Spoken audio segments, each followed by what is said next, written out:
Alrighty. So who's next on our vice president list to come and do the meeting here? All right, I gotta make sure the YouTube is up and running for people that can't make it tonight. So if you do have commitment issues, that's not the right word. If you can't make it to the meetings on meeting nights, we do have a stream on YouTube. So YouTube live video, and I'm bringing that up now to make sure it's working okay. If I get to the right list of things. And it says we are live now, and it looks like it's live now. And the audio is working now. All right. So welcome to the Apple Cider March meeting, a rare March where the weather is very nice. We've had several Marches previously that have gotten snowed out. Tonight we're going to be having our elections and general business meeting. Do we have any guests here for the first time? Got a couple? That's good. Charlie, you want to grab a bookmark and pass out to them? Although somebody did note our old address is on the bookmarks and the sign-up sheets, so we got to cross off our old address. Yeah, in the box there. Thank you. Someone tried to apparently email the dues to our old address, and they don't forward at our old address, and so I didn't get his dues. As we make that a little smaller there, as we come upon the next shopping season. So what is next? Easter, maybe? We have some shopping discounts on our website. Correct, yes. Not all of them are discounts. Some of them are just referral fees. So if you use our Amazon link or the Amazon Smile nonprofit donation, the club gets a little bit of a kickback. No extra cost to you. Commission, thank you, not kickbacks. A referral fee. We also have some discounts on lynda.com and the Take Control book series for getting help and training between meetings. And if you're interested in joining or renewing your membership, we have a link on our website where you can renew. I can also take renewals now. If anyone needs to renew before the elections tonight, you are welcome to. We have a slate of candidates. I think who was chair of the nominating committee? Did you guys decide? Yeah.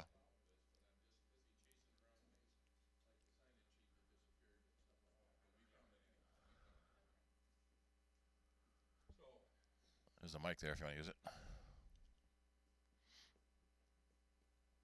Even if you don't, you can. Right.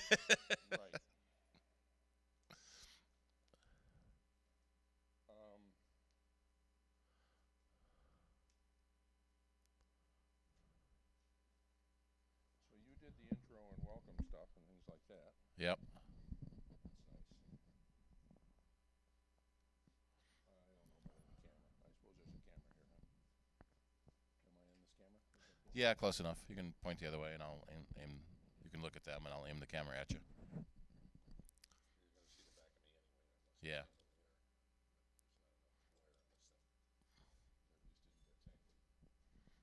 Right the way it should.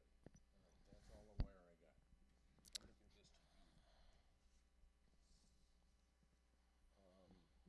Okay. Okay. Am I on? Does this come with a switch? One of them doesn't. No. Am I plugged in? It is plugged in. It's barely working, even though the volumes are up all the way. I'm not sure what's happening tonight. You hear me? You know what? I'm just going to holler at you all.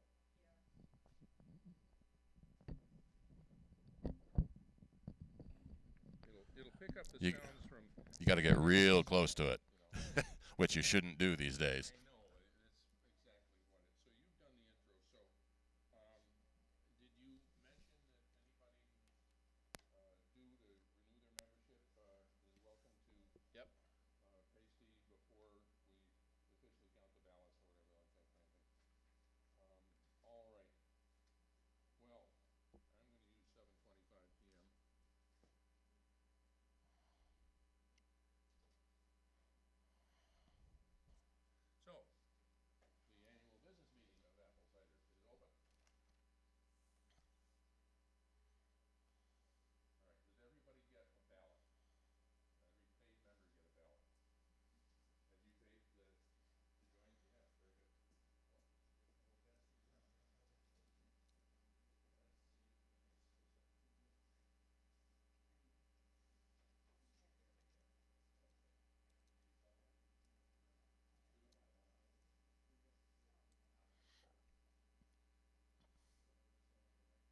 So we don't want to have any hanging chads, or we don't want to have the app crash. On your email reminder notice is your renewal date, and I can look it up here at the break. But that's a good question for everyone. Your expiration date, your membership expiration date, is in the reminder email that comes to you. And if you didn't get a reminder email, please come see me because I don't have your correct email address. I'm going to try to roll along on this because this is basically something we have to do every year, and if people put up with it, God bless you. But it's not all that exciting. The nominating committee for the elections consisted of Rick Harrison, a non-board member, and myself, a board member. And if you have a ballot, you can see who is nominated for what office at this point. Now, if anybody wants to nominate anybody else, holler by the time I'm done. The other thing is that you can also write somebody in if you want. Given that there's a relative lack of competition for at least the director's slots, your own vote will get you on the board. Do you want to have the current nominees at least raise their hand? And okay. That's on the line above this. But Okay. I decided to,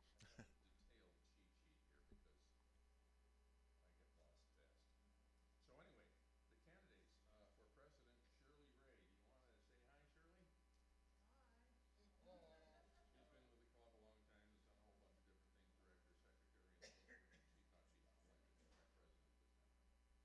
and she thought she'd like to be our president this time around. Vice president for programs, George Engel. Again, there's George. Hi, George.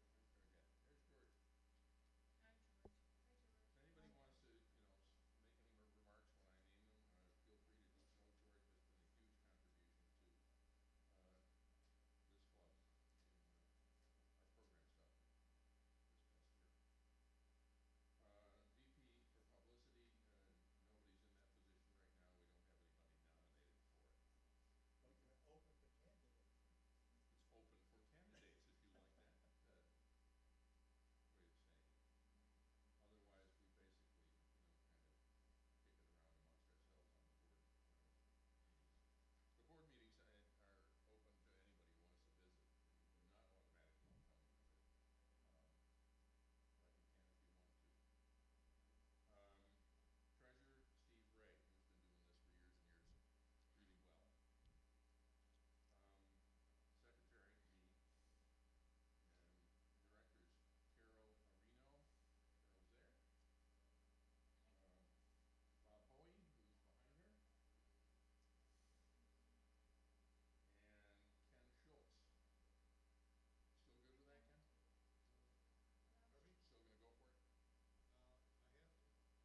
Still gonna go for it? I have to.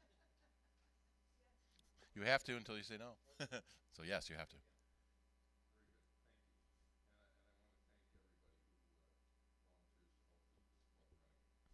good, thank you. And I want to thank everybody who volunteers to help keep this club running. So what we're going to do is, at the break, we'll collect the ballots. And I need to ask two people to volunteer to count them. Rick, you want to do that? People that are not running. Good with handling ballots? Anybody else want to join him? All right, Doug. There you go. Perfect. You just put on hash, hash, hash, hash,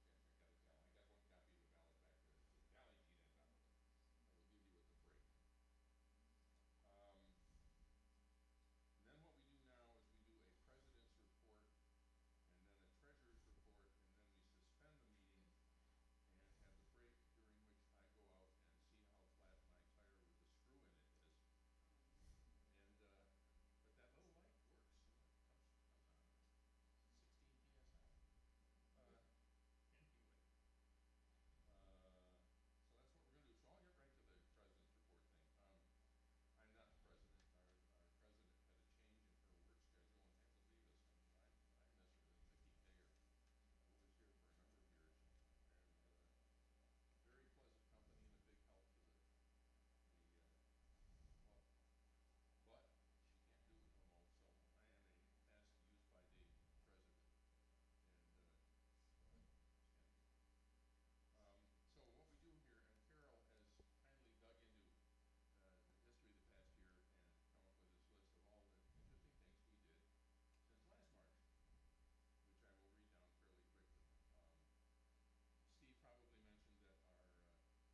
A couple years at least. Okay. And before that, we were on Ustream, but I don't know if they still exist.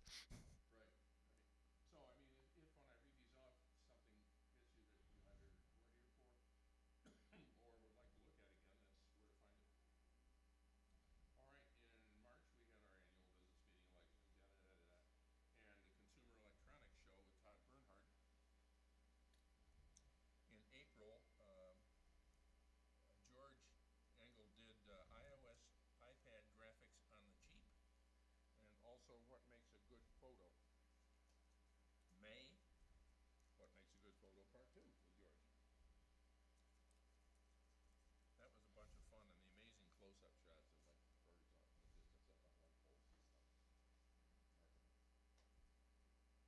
birds off in the distance up on light poles and stuff. Remarkable.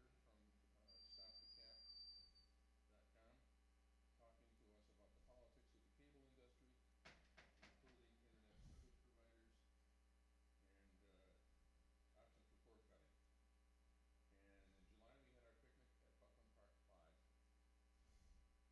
And in July, we had our picnic at Buckland Park Lodge. In August, George did a presentation on contingency planning, um, how to deal with important documents, passwords, etc., in the event of illness, etc. Um, and Apple News and Q&A with Steve, and the Ice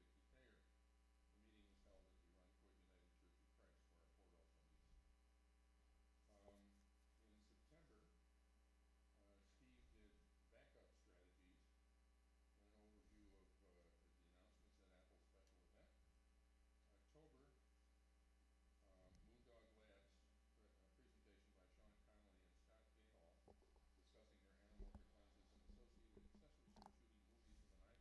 And in December, we had Mac OS Catalina and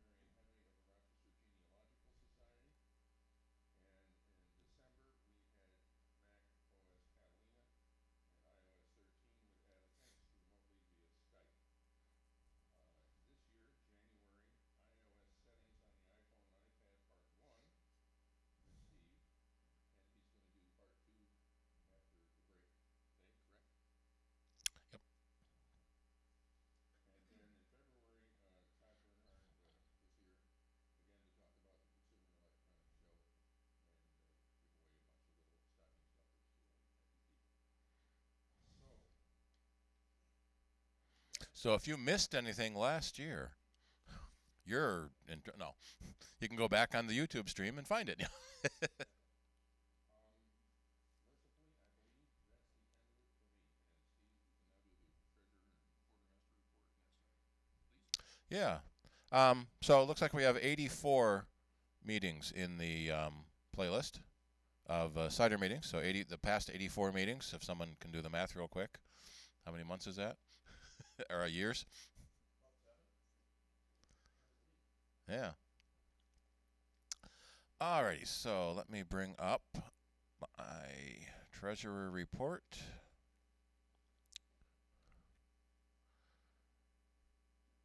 And I gotta switch the screen over just a moment. So we're gonna turn off Safari, turn on display. And no, we're going to go to this window. All right, so our 2019, we brought in just under $1,100. We spent just over $900. So we ended up almost $200 positive for the year, which is always good to end the year with a net positive. Our biggest income is our dues, with mostly coming from renewals, although we did get I think that's two new members last year. Our $30 dues plus $10 for a joint membership in that year. Our biggest expense is basically the meeting rental, the rent we pay for this meeting here for our board meeting, and our insurance that the meeting locations always require you to have in order to have a meeting there. And then our picnic is kind of the next big deal. And one of the things that we mentioned earlier are referral fees. So last year we made $107 from Amazon. So thank you all for clicking on our Amazon link and giving us those referral fees through your purchases. I can't see who purchases it, but I can see what was purchased, which is sometimes a little disconcerting. Yeah. So yeah, whoever bought that industrial strength, no. And so, as I mentioned, that gave us just under $200 net positive for the year, which compares quite well to the previous year, where we brought in about the same $1,000, but we spent a couple $100 more. So in 2018, we ended the year at minus 100. So we're positive $300 year to year. And some of that expense was the meeting facilities were a little more expensive, and the post office box, we were renting a box at Mailbox Etc., which we'd been there for 20-something years, probably 25 years. It's gone through a dozen different names, and the prices just get getting more and more and more. And that was why we changed our mailing address. So the actual post office box now at the post office is half the price of what the UPS store, which it now is, was going to change to. And I got really mad at him once when we had ordered something and put the address wrong. What were we? We were it was 2604 Elmwood Avenue, and I for some reason, sweet whatever it was, and then I accidentally put down 2602 Elmwood Avenue, and the UPS delivery couldn't find the UPS store. So they sent it back. So financially, we're in pretty good shape. I forgot to print that. We have about $2,500 in cash assets, which is slowly building. With our current expenses, I don't see an issue. The computer we own, which part of the quartermaster report, is 3 years old, so we probably won't need to replace it for a year or two yet, if not longer than that. So, does anybody have any questions on the Treasury and how our money is being collected and spent? Rick. We are currently not spending any money on publicity. We don't have anyone in charge of publicity. We have been trying to get the meetings posted in the local business-to-business meeting notice accounts, which are free, and several board members have sort of taken that on themselves to do that. We really would like to have someone in charge of publicity to kind of do that a little more full-time. Well, not full-time, but proactively. So if anyone knows people in the advertising industry that would like to join the club, or at least help us out a little bit, we do have a bit of money that we can earmark toward advertising.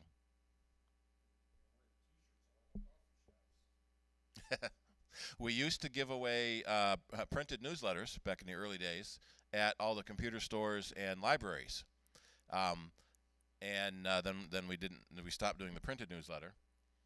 That's one of the reasons we got the bookmarks printed, so that we can hand those out. So you can take a handful of bookmarks if you want to pass out to your friends. The computer stores in town have all sort of died away, and leaving only one or two, and most of them consider us competition and don't want to put any information about us in their store. And I can sort of understand a little bit, because I work for a computer store, and it's hard with one hat giving away free information and with another hat at the store wanting to be paid for information. So but we're in a weird position because Apple is our what's the word I want? Benefactor, I guess. We're an official Apple registered users group, but the Apple Store themselves don't really care about us. And we've tried going to them to have them pass out bookmarks or flyers for our meetings, and they don't seem to care because they have their own meetings and free seminar systems. Any other questions on the Treasury? Excuse me. Partly we discontinued the newsletter because it was expensive. Um, we used, yeah, the postage got very high. We were doing bulk rate, which was a 200 piece minimum. So back when we had over 200 members, that made more sense. And the bulk rate was significantly lower than regular first class. There was a lot more manual work involved putting together a bulk rate mailing. So that, yep. So we always used to have our folding parties. Um, we we had a couple of people that worked at copy shops, so they would give us a discount on the printing, and so we'd get together as a group, 3 or 4 of us, and would fold them. So they would fold as a flat to go through the postal service. Um, but then when our membership got low enough to not justify 200 pieces, even with padding it out for the libraries, we were looking at switching to first class and probably tripling our postage costs.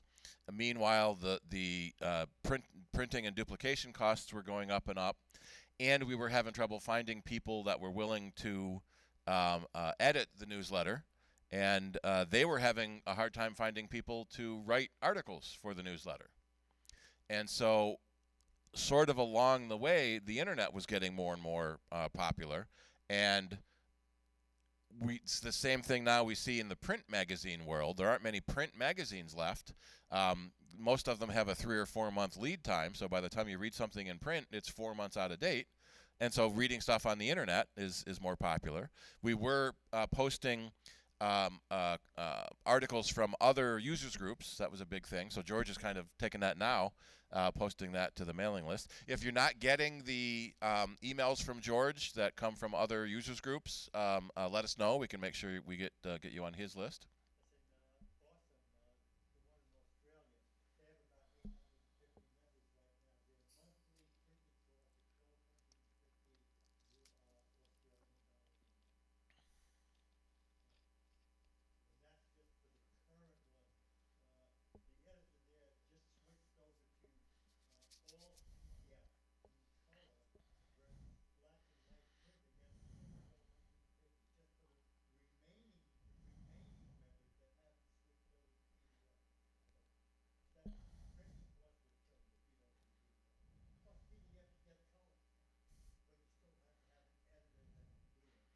Yeah, for a while after we stopped printing, we were still physically making a newsletter in PDF and emailing it out.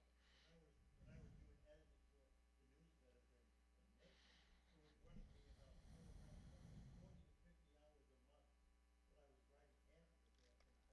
is that it goes to people who are already members of our club. And our main problem is getting more members. It's just not easy to do. Rick Harrison at one point made up a business card size thing about the club with a QR code on it.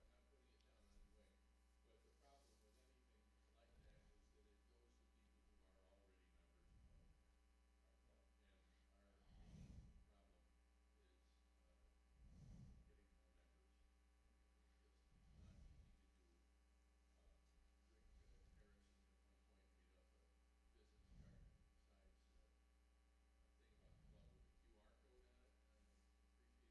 We have, yeah, we went through that batch. Down the stretch of Monroe Avenue and Park Avenue in the city and tried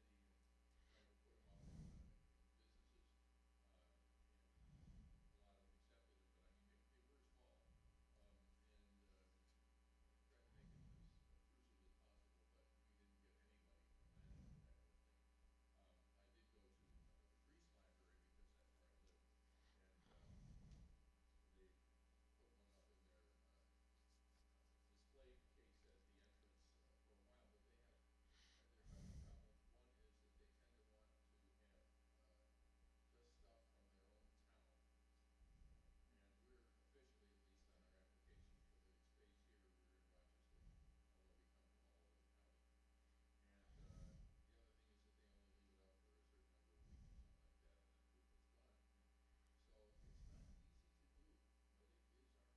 it is our most pressing need item.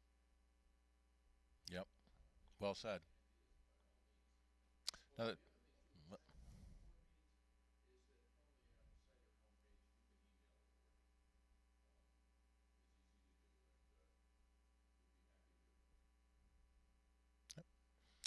Yes. I just looked. You guys have no real social media, or we have no real social media presence. We don't have a Facebook page and we don't have Instagram. We have a Facebook page, but What is it? apple cider. Apple cider? Okay. I thought I looked it up just now. Couldn't find it. So that may be a problem. Apple cider computer Computer user group. user group. Okay.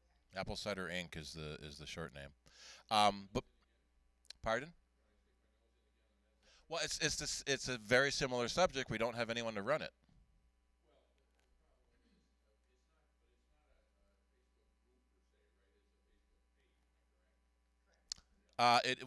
It is a group page. Okay. I'm not really familiar with Facebook. I did get a Facebook account mostly so I could look at it and see, try to figure out how the heck it works and how that might relate to cider. But at one of the board meetings, we discussed this and we changed um, the way we're listed on Facebook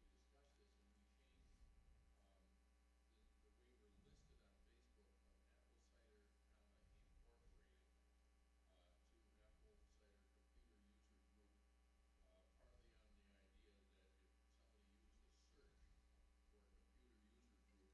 computer user group, we might come up on it. After we did that, I had tried to search once or twice, and it's a very hit or miss thing what you get, whether we show up in the long list or not. Yeah, and a lot of that is Facebook's searching algorithms. There's a billion people on there, and finding the one you want can be tricky. Um, in fact, this is a picnic from I don't remember how many years, probably 10 years ago. Uh, yeah, this is our son Matthew. He's 21 now. um, yeah, but we had quite a big turnout at the picnic that year.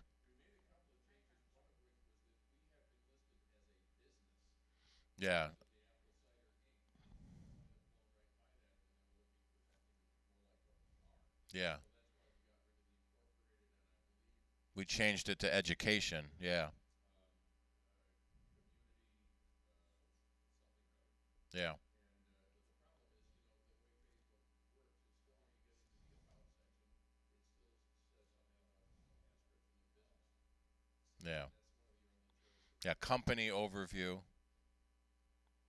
Yeah. Because we started it so long ago.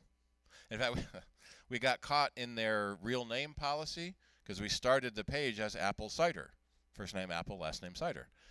And they forced us to change the name because they brought a real name policy on.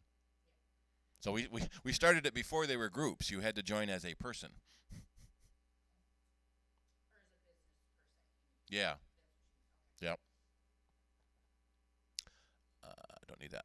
So yeah, so the part of publicity could be social media, people posting on social media. What I do end up posting is we have the events listed for the meetings, and so each meeting is listed.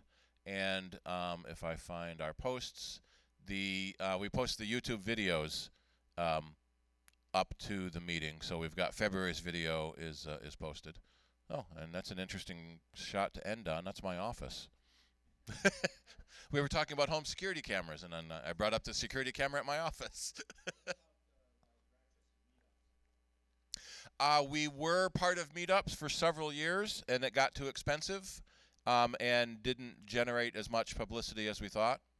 And there was some confusion over, we had 100 people on the list, but only 2 people would come to the meeting, so Meetup said there's 2 people. But yes, but they have local sub chapters, so it was Rochester only.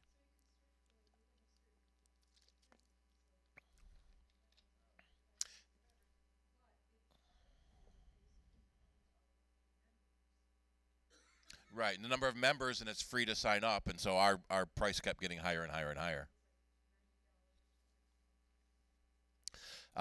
Yeah, so it's one of those neat services that started out free, but then started charging people to actually host a thing for the.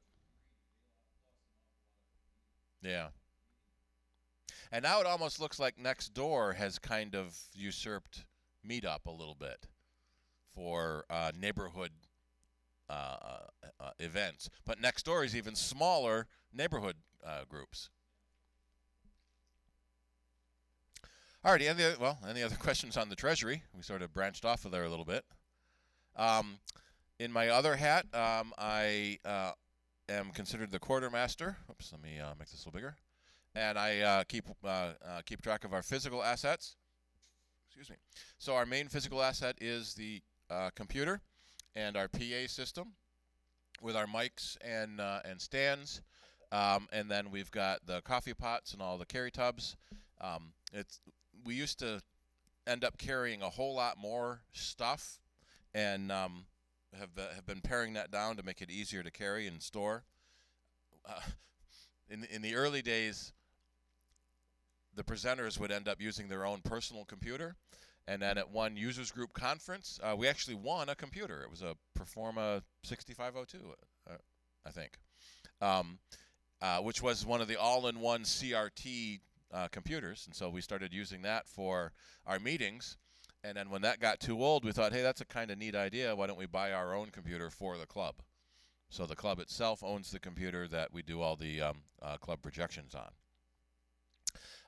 As I mentioned earlier, we don't foresee any new purchases necessary.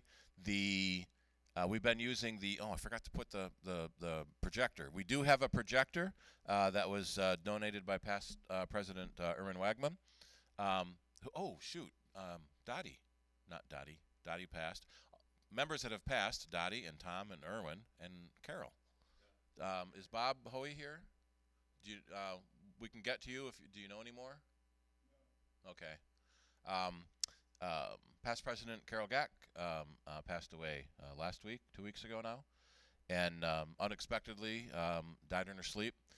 Since she was alone, there's an investigation ongoing, and so we don't know much of anything else. But as soon as we do know things, we will pass it on to the rest of the members.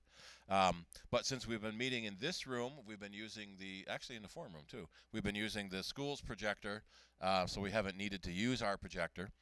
There was a point where we were considering purchasing a new projector that had better capabilities, because the one we had was, I think, it was just VGA. 1024 by 768, and now most of these projectors are at least high def, 1920 by 1080. We keep rearranging our equipment into smaller and smaller tubs to make it a little easier to carry. And since we don't have to carry the big projector anymore, it's the tub we bring it in is easy. And the PA system is all broken down into a easily portable unit. Any questions on that? All right, so Charlie, I guess we turn it back over to you. Okay, everyone sign in on the sign-in-ship. Anyone need to renew their dues to be able to vote? Anyone need to know their expiration, the membership expiration date? Come on up and I can look that up.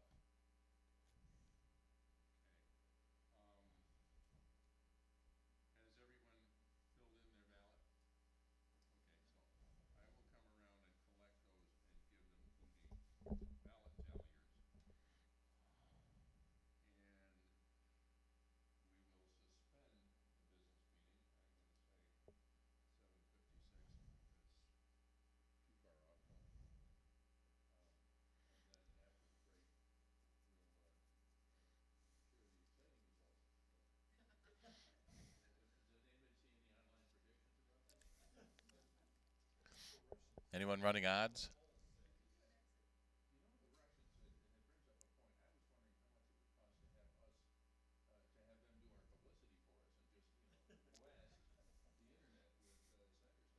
I saw a cartoon like that. It was an office situation, and one of the people was saying, it's awful cold in here. I'll ask the NSA hacking my computer, can you please turn the heat up?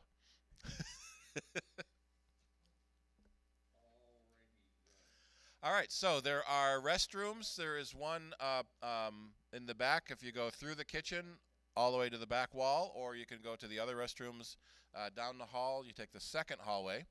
And then we have some refreshment available from Shirley. And Carol, did you bring something this week? So refreshment available, and we have a donation bin to help offset the cost of those. and we'll probably meet back here in 10, 15 minutes.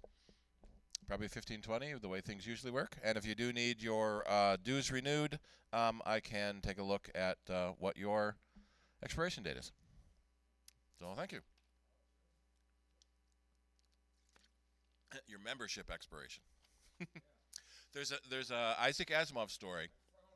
Yep. Yeah. We do PayPal, or we do credit card. I wasn't here last month, that's how I missed that. Yeah. I knew I was getting close. Where is my thing? Yeah. Knows how to keep, You can go to the website and use the link right there. I'll do that right now. Yeah. Yeah, there was an Isaac Asimov story about a scientist who invented a machine that could tell you when you're going to die, and it was kind of neat. Everyone, dying. But he had this one young couple that kept saying they were gonna die tonight, and so he kept running tests and recalibrating, and you're going to die tonight. Well, you're much too young to die tonight. So finally, after several hours, they finally and left, and got hit by a bus outside his door.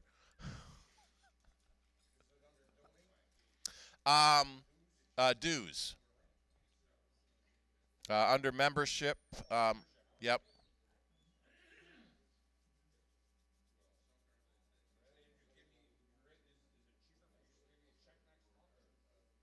Yeah, they don't take their fee out. Sure. Hi. Hi. New member, I just wanted to, and I already voted, so I thought I'd check and see if you got my dues or Yeah. I am going to. sent it to the wrong place or something. I'm going to switch this on, and so change that so the internet doesn't get our stuff. And I'll open the membership program here. What would you say your name was again? I think you were the one. Yeah, that might have gone to the old address. Let me bring up the database here.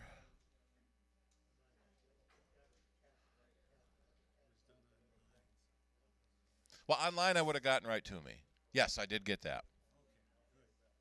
And njlove at frontiernet.net. Yep. And with all your discussion about membership, I'll quickly tell you how I became a member and why I'm at the meeting. Oh yeah. I downloaded Catalina and I wrote myself out, Ouch. and I need help. Yep. So I thought you guys would be somebody to ask if where there's a computer shop that might want to look at this thing for me and sort it out. Yep. It's a 21 and a half inch late 2013 iMac. Yeah. I happen to work for a computer store. I was hoping it might Generally, the two choices are erase the computer and restore from a backup you made before Catalina, or purchase all new programs that work with Catalina, okay. or some combination Yeah. thereof. I actually things seem to be working. Some things seem to be working. For example, I have a Xerox printer, a scanner workstation. I was able to download Download new drivers. new Yep. driver for it. It works fine. Okay. Things. What's the word processing? Microsoft Office, No, it's a free one off the internet. LibreOffice, Nope. OpenOffice. Other one. Open Office. Yeah. Okay. That works fine. That actually got forked off. They got mad at Sun, who owned the copyright and created LibreOffice from the same open source code that tends to get a little more updating than OpenOffice is now. No, yeah, my big problem, my big thing was Time Machine. Mhm. I don't have Time Machine anymore, so I've got apparently 2 copies of it in there with the same. It doesn't know what it's doing. So Yep. maybe we'll give you. You can, yeah. You can make an appointment to come in Yeah. or drop the computer off, or we can do a house call, whatever's easier. House calls are a little more expensive, though. All right, well, I'll call and we can find out what you Yep. offer. Sure. All right, thank you. Sounds good. There's a way maybe Catalina will get you lost. Yeah. Yeah. We were running a Catalina special at the office to tell people the problems before they install it. After you install Catalina, you get a list of the problem programs. But it says these programs are not optimized, and people say, "Oh, I don't care if it's not optimized." If it said these programs will not work, they would probably have a lot less angry customers. Yeah, it's kind of a mess. Yep. Thank you.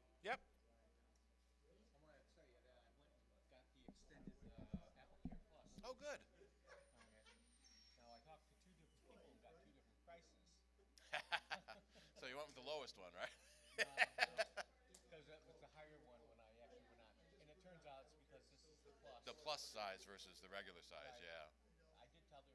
And there's a different price whether it's the 6, 7, 8 or the 10 or 11, which are more expensive to repair. Yeah. I was going to turn it in, Charlie, but I might as well turn it into you. So here's all our balance. Okay. Give that to your new secretary. Which is Charlie. Yeah. Okay, and there's the tally sheet, and there were 14 votes, and it was unanimous. I didn't get a chance to vote, but that's okay. No write-ins. All right. I could write in Jackie.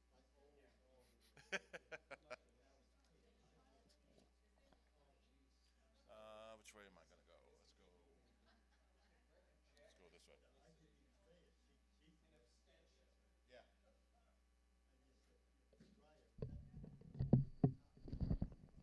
All right, this should be a whole lot louder, and I am right in front of the microphone and right in front of the speakers. Test, test, test.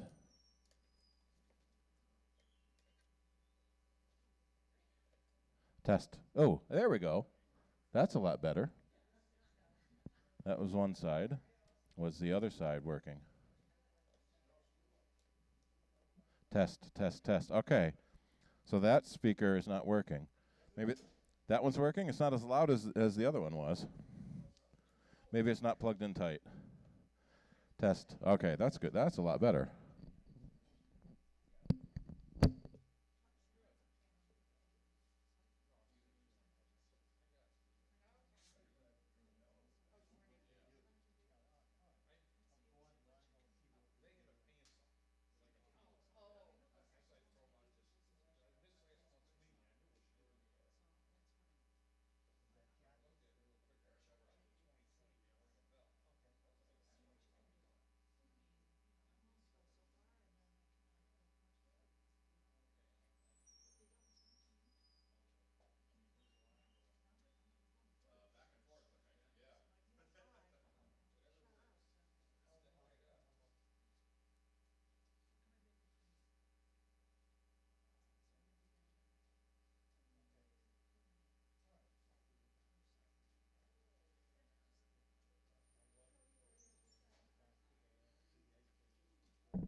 All right, let's see how. Oh yeah, now I can hear myself, so I know it's working now.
It's a fiber concentrator.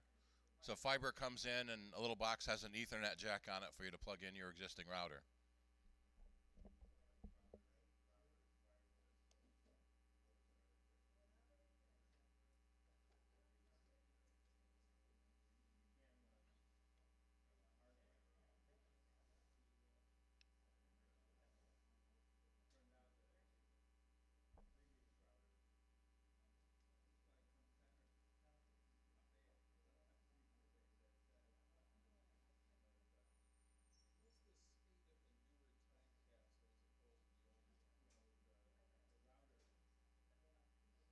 The router has a boost Um, there.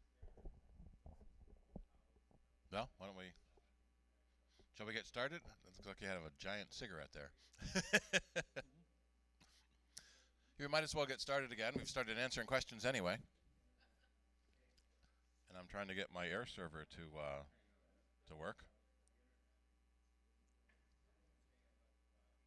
So remind me to bring that up again or ask it again once we get started.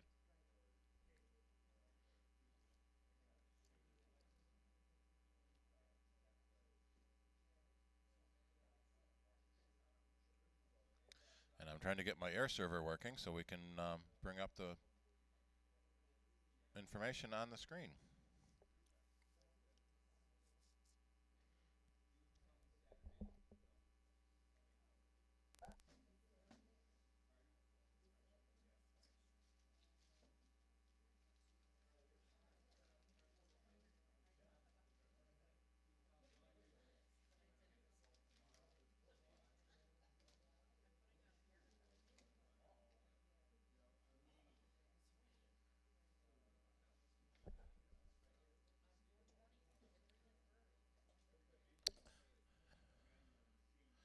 I'm not sure if my air server is compatible.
I assume that everybody was elected. Yeah.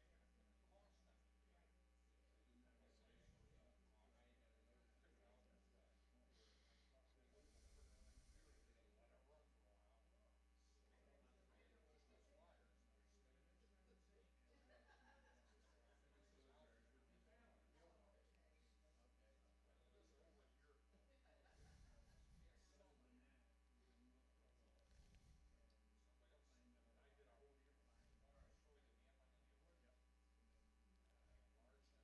Harrison. No, the other. No, I'm sorry, Nick. Nick Lowe, is that?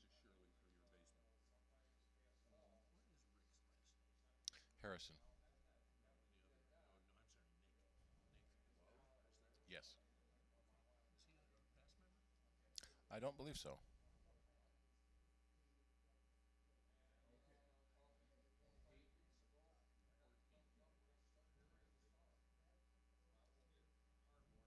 8:14. There we are. And why is it so huge? I'm going to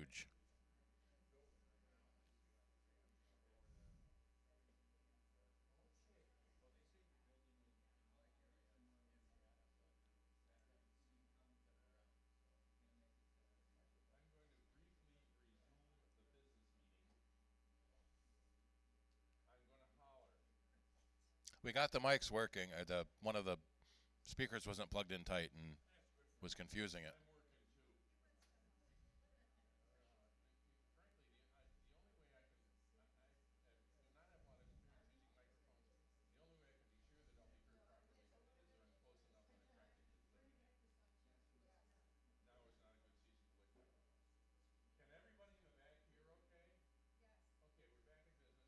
Yes. Okay, we're back in business. The exciting news is everybody on the ballot was elected. There were no write-ins this year. Thank you, ballot counters. And congratulations and thank you to everybody who works on the board. We'll have another fun year here. So what else does it say I should do besides shut up?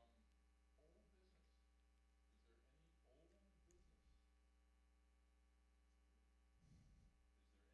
Is there any new business? Does anyone remember the board meeting minutes from last year? I do. Nice. I kind of had to fiddle around with to put in some results and militia. Last year was exciting because we changed some bylaws. Any new business? All right. Is there a motion to adjourn the business meeting? George? No second is required. No second is required. Oh, it's Irwin's Rules of Order. When Irwin was president, he was a big Robert's Rules of Order guy. When do you plan the picnic? Well, okay, well, let's wrap this up Okay. and I'll talk about that. All right, who knew something? No, 8:17, George. Everybody in favor of adjourning the meeting? Good. Yeah, anybody opposed? Okay. 8. Now, the deal with the picnic is, last year the turnout was not real heavy, and the shelter or the lodge or whatever down at Buffalo Park has gotten more expensive. So what we're going to do this year is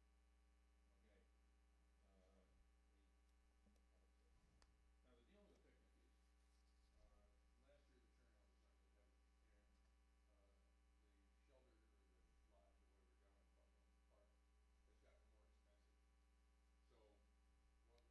some lucky people, either Steve and Shirley or Bob and Carol or somebody like that, is probably going to end up having it in the backyard. How many people you got? How many did we last year? Last time. Less than 2 dozen, I would say. I think you can crown full. Hey, keep coming. Yeah, I'm serious. Thank you. That's why I'm wondering. And then Carol doesn't have to host it yourself. Yeah, that's what the picnic is. Usually like this, Sorry, we at don't the need latest, it would be the June board meeting. All right, I'm trying to get to that time. Yeah. Aye. I got a big ass grill. I got a full-size refrigerator. I got a smoker. I'm a great party planner. You can crown Oh, full. fabulous. Thank you. Chairs, seats, umbrellas. We already voted it in.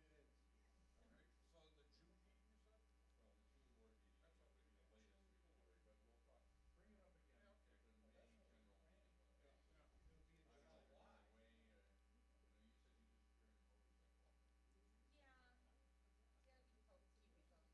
The other thing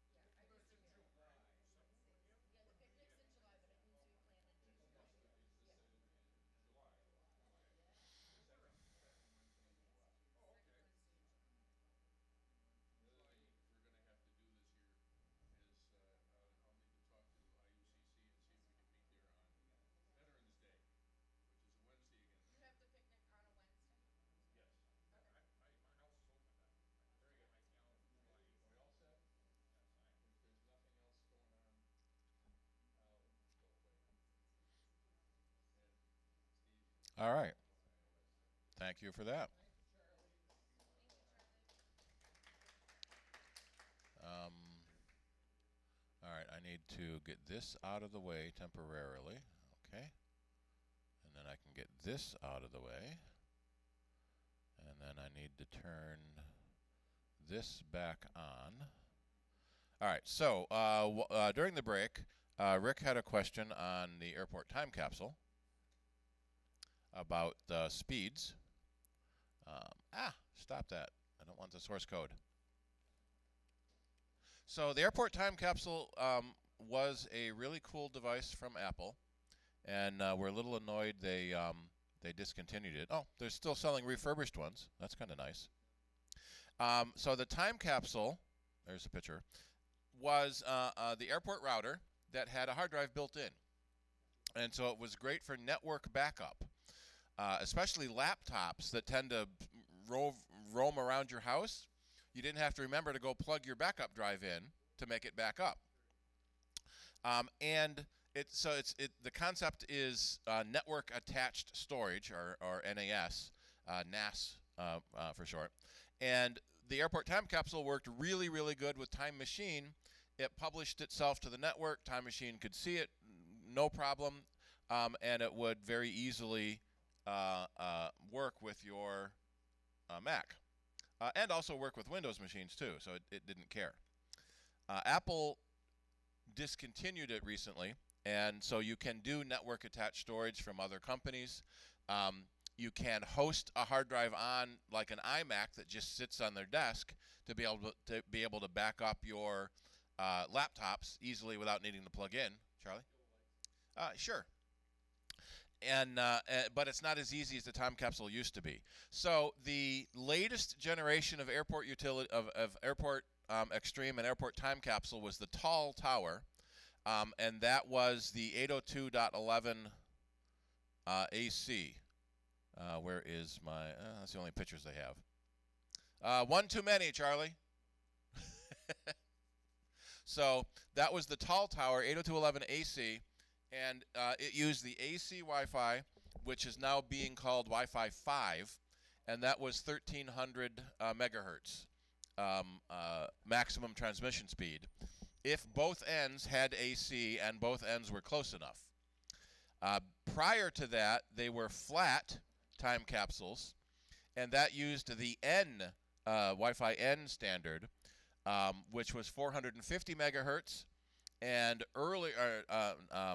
megabytes. Sorry, megabytes per second. Megabits. Thank you. Megabits per second. 450 megabit. Prior to that, it was 300 megabit for the N routers, and I think I saw a chart down here. Yeah, and then before or after that, why isn't it using the whole screen? Before that, they were sort of UFO looking, and those were the original airport that was B, which was 50 megabit. So we've gone from 50 megabit to 1,300. Now there are later generations, and so part of the reason we think that Apple discontinued the time capsule is that other companies have taken up the mantle of Wi-Fi routers. There are several really good companies that do Wi-Fi routers, and there are later AC standards that were up to 2,700 megabit, so double the speed of the Apple one by adding more antennas. So you might see some of these giant monsters that have 6 or 8 or 10 antenna. Let me just find some pictures here, and you'll see, there's 3 antenna on that one. There's 4 on that one. There's 6 antennas on that one. So the more antennas you have, the more speed you get out of it, because it can basically transmit on each antenna, transmit and receive to get faster and faster. Here's one with 9. Many of these routers have a USB port on the back, so that you can plug a hard drive in and share it to the network, which works fine as a file server, but to make it a time machine destination, you have to do a little bit of work. So it's not as easy to do time machine backup on the third-party routers than it was on the Apple router. So I guess the long answer to your question, Rick, is the flat time capsules were 450 megabit, and the tall ones were 1,300 megabit.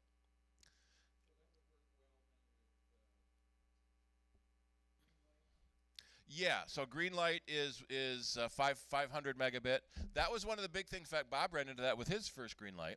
Time Warner is now doing 100 megabit is their standard service. It used to be 10. So if you had probably a Wi-Fi N router, it was 400. And it worked with your 10 megabit internet just fine. You get up to Spectrum's 100 megabit or Greenlight's 500 megabit, and your old Wi-Fi router just can't handle it. Getting a new router makes everything work that much faster. in your house. So if you have an older router, in fact, Greenlight has that on their setup list. If you're looking to get Greenlight, you check what kind of router you have, and you may want to upgrade your router. Most of the routers now support at least a gigabit, 1,000 megabits, and work just fine with Greenlight's 500. Or Greenlight offers 500, 750, 1,000, and 2,000. So if you really want super fast.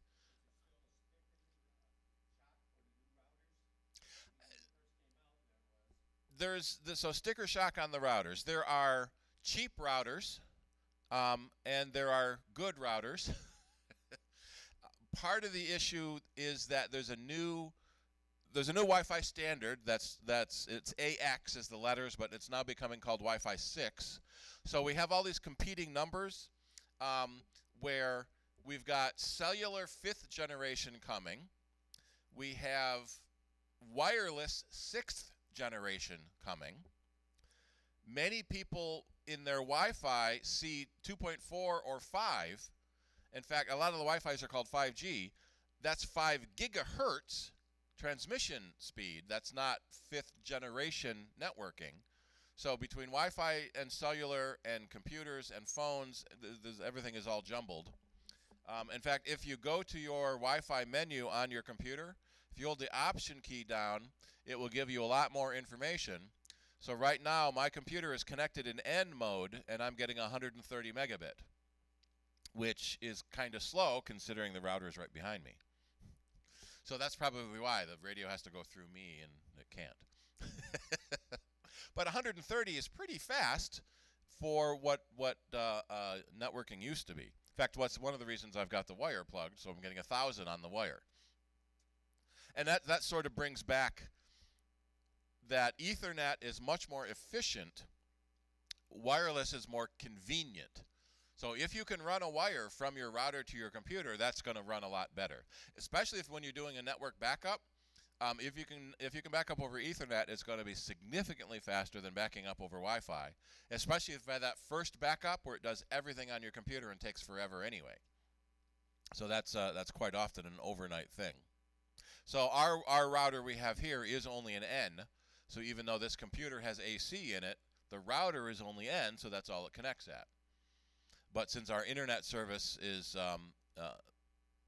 probably only 100, it doesn't matter that our Wi-Fi is that much slower. Let's see what it thinks our internet speed is. All right, so that's lying. Or unless the school may have upgraded their internet service, so we're getting gigabit speeds pushing 900 megabit. Or what likely means is the fiber link that they're using might have a repeater real close by. So we're getting a gigabit symmetrical. That's pretty good. We used to have really crappy internet here at East High. Let's try again, see if... in fact, I don't remember seeing Light Tower as the previous internet host. So yeah, gigabit symmetrical. Now, generally your internet upload speeds are about 1/10 of your download speeds, because the only thing average people upload is the text of their URL. So 30, 40 character maybe maximum, and then it downloads the gigabytes of pictures and text and video. So if you're running a server at home where you have a web server where you're actually serving stuff out to the internet, you don't need very fast upload speeds. But what we're seeing now more and more is people are getting home security cameras, and you want to check into your video from your home security camera from work, then you do need fast upload at home. Otherwise, the video is choppy because you don't have high-speed upload. So having symmetrical internet is pretty amazing. Let's try it on the web. It still sees well, now it's going to RIT instead of Frontier, and we're pushing 1,000 again too. Nice. So zippy internet. And then someone also during the break had asked about the connection. So like Spectrum cable internet there's a box where the coax cable comes in from the internet service, and then an Ethernet wire goes out to your router. With a fiber service like Greenlight, there's a very similar box where the fiber comes in from the service, and there's an Ethernet line that goes out to your router. Technically, you could have one, if you only have one computer, you could plug right into that fiber link. But typically, you want to have more than one device, so you will have a router in your house serving the rest of the devices in your house. The other thing that's happening in the Wi-Fi arena is a system called Mesh, where we used to do something called repeaters or extenders, where you have one main base station and then you put other ones around your house.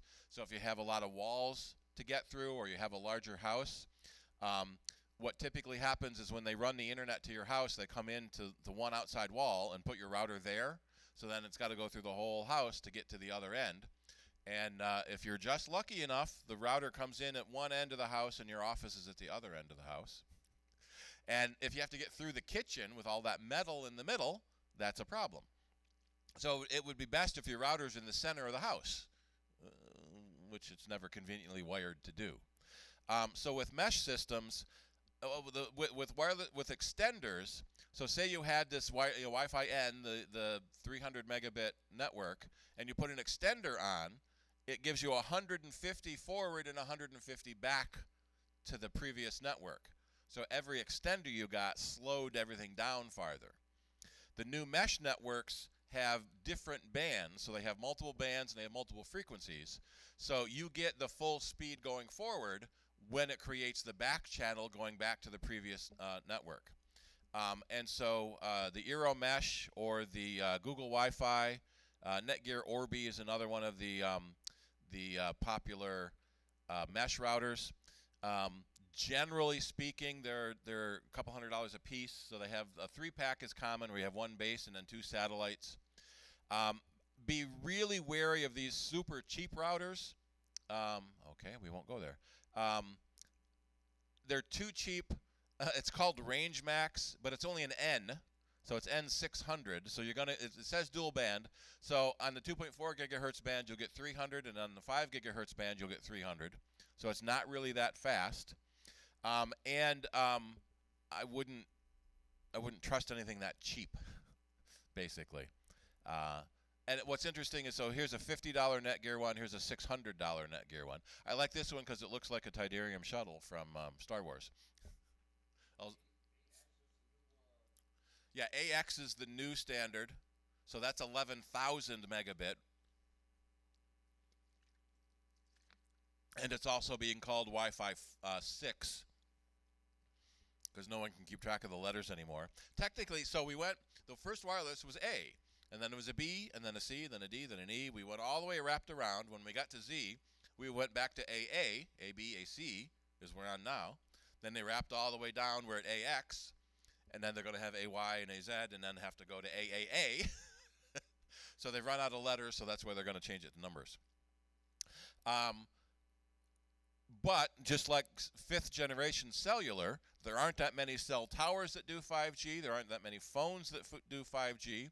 And in fact, if you buy a 5G phone, you're paying a premium for the 5G phone, a premium for the 5G service, and your city may not even have much 5G coverage, except in that one corner of that one street downtown. So that's how, when you look at the 5G maps all the cell companies have, and they cover the whole country, because that one corner on that one street downtown has it, so they give it the whole city.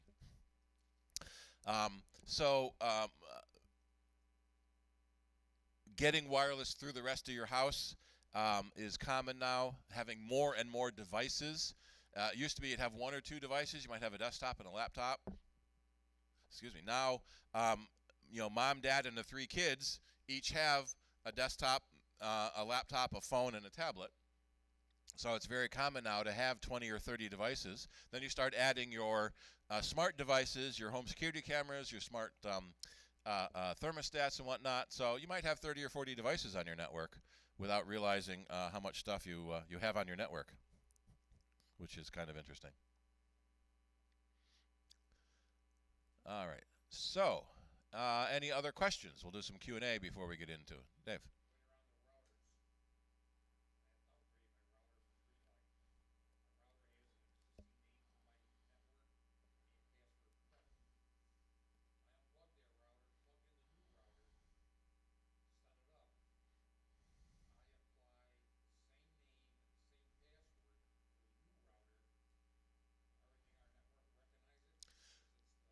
Yep. So the question is, when you get a new router, um, your current router has a name and password, and all of your 40 or 50 devices, we just said, knows that name and password. When you get there's what I'm looking for. When you get a new router, so let me back up a step. So they're suggesting, I said back up a step. They're suggesting at least an AC 1900 or better to take advantage of their 500 megabit speed and the multiple devices you have. And so that you're looking in the 130, 150 range for a basic AC 1900. At our office, we still like the Linksys. It's been a brand that's been around for a very long time. It's gone through 3 or 4 owners. I think currently owned by Belkin, which we've never liked. When it was owned by Cisco, we really liked them because Cisco makes all the big iron running the internet, and so it was kind of neat that they had a consumer brand. So they have their suggested routers. I don't want to do that. I just want to see the list. But so the question, yeah, you have a wireless name and wireless password. That's what I want. The goal is when you set up your new router, you want all your stuff to just find it. So generally speaking, if you make the new router have the same name, exact same spelling, exact same punctuation, and the same Wi-Fi password, it generally will work. All the new devices will recognize the new router, because it's sort of like when you reboot your old router, that network just disappears, and then that network comes back. It doesn't know that it's a different physical router, so it generally will work. We have seen some cases where you have to leave your router off for 15, 20 minutes, so all the devices stop looking for that, Mike's router, and not looking for this Mike's router. Yeah. So it's taking it offline will work. So these are the routers that Greenlight has on their Amazon page. Yeah. But pretty much any router. Oh, they have antennas too. No, they take Ethernet in. So Greenlight gives you a fiber to Ethernet terminator. Probably Cat 6. Yeah. So it can handle I think Cat 5 will handle gigabit, so I think Cat 6 is 10 gigabit. Yeah. Yeah. Yeah, it's hard to buy anything less anymore. Cat 6. Let me see what the definition is. It's still 8 wire. Probably how long it will run. No, I want definitions, not where to buy them. Everyone has cables. There we go. How about the difference between 5 and 6? Higher bandwidth. Yes, I knew that. So Cat 5 is 100 megabit, and so Cat 6 is probably 1,000. And this was a couple years ago. So this is the category. There's more numbers. So the category of Ethernet, Category 5 or Category 6. The Category 5 cables, or even Category 4 or lower, are a lot cheaper, but then they won't run at the speed that your router and your internet service is capable of. Yeah, so Category 5 can do 1,000 megabit. Category 6, does it say somewhere here? 10,000, yeah. So you want to get at least Cat 5, but Cat 6 are probably about the same price. Charlie? The quality of the cable and the quality of the shielding on the cable. So I don't think they might have more twists. So you may remember from an early electronics class that electricity flowing through a wire makes a magnetic field. So is that the left-hand rule or the right-hand rule? Right-hand rule. So if the electricity is moving that way, the magnetic field is going this way. And I remember in physics class, when we were doing our group tests with the rest of the school, the physics professor always had to tell everyone, the other proctors, if you see kids holding up their hands like that, they're trying to figure out what direction the magnetic field is moving. They're not signaling to their partners the answer.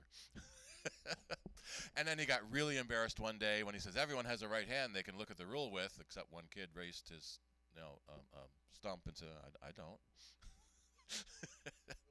But yeah, but he was used to making jokes about it anyway. And so what the Ethernet wires are they're twisted pairs. We can probably find a picture of it here. So there's 8 wires in the cable, consisting of 4 twisted pairs, and each pair is twisted around itself. So electricity moving through a wire creates a magnetic field. A magnetic field on a wire creates electricity. So there's this self-defeating loop between the wire moving and the magnetic field moving, and influencing the next wire over, and a long wire. Pardon? Induction. Yep. And a long wire is an antenna that picks up other radio waves coming by. So it's twisted pairs. So each of the 4 pairs are twisted around each other, and then the 4 twisted pairs are twisted around each other again. And so the better the twisting, the better the cabling, the better the connections give you, the better speed. There's also a difference in the plastic coating. What's the word? Plenum. That if you're building to code, you need to have a plenum rated cable that can go through your walls. So if there's a problem, it doesn't melt down and burn your house down. Generally speaking, people don't run cables through their walls. They just run them along the floor, so you don't have to worry about that too much. Alrighty, another question? Are we about questioned out? Yep. Twisted pair. So what makes a good twisted pair? There we go. So there's the different twists and the different colors and the number of twists per inch. Too many and it overstresses the cable, not enough, and there's too much interference. So early telephones were 25 twisted pairs for 50 wires. So a single telephone cable could handle 25 calls at once. And those were big cables. Probably a good 4 or 5 inches around. Oh, then you got solid core versus stranded. So that can make a difference too. Whether each of your cables is made up of individual little strands of wire that are twisted around each other to make a larger wire. Alrighty, so let's move into, I'm going to turn off this one and turn on this one. Make sure that light's back up again. Come on. And we got to turn this on, and we're going to mirror from the computer. There we are. I got to turn my brightness up a bit so I can keep track of everything. And now are we getting that on the projection? Yes. Are we getting it on the internet? Not yet.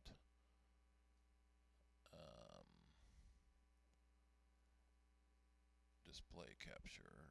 No, I don't want display capture. I want air server capture on. There we are. So now we're getting it on YouTube. We did have a few people watching on YouTube earlier. All right, so this is the settings app on the iPad. Many of the settings are similar on the iPhone. Decided to do the iPad because it's physically bigger and you can see it easier. In the latest iOS 13, Apple has consolidated a bunch of things together, and one of them is your Apple ID stuff is now all consolidated at the top of the settings list with your picture, if you have set up a picture on your Apple ID account. And so this is all your Apple ID stuff, your iCloud stuff, your iTunes stuff, your App Store stuff. So basically everything dealing with the I'm not going to tap over here because I'm not on there. With the Apple ID.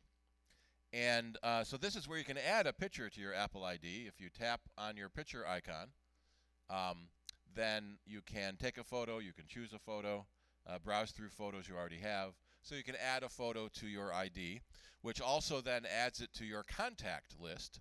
So when you're sending messages back and forth with other people, your photo is part of that contacts list.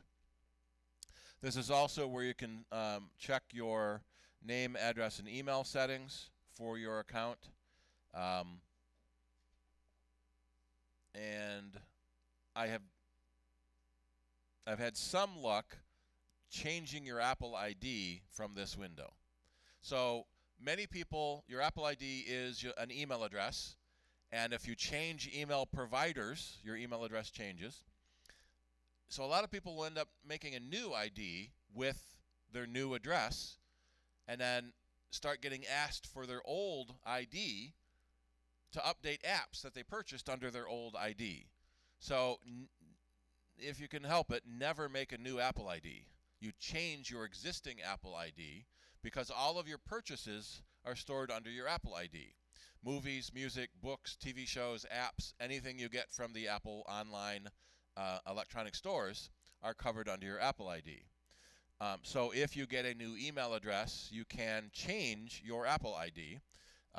Theoretically, you can change it in the settings, but it's much easier, I have found, to go to appleid.apple.com, log into your ID, and then there's a change button there.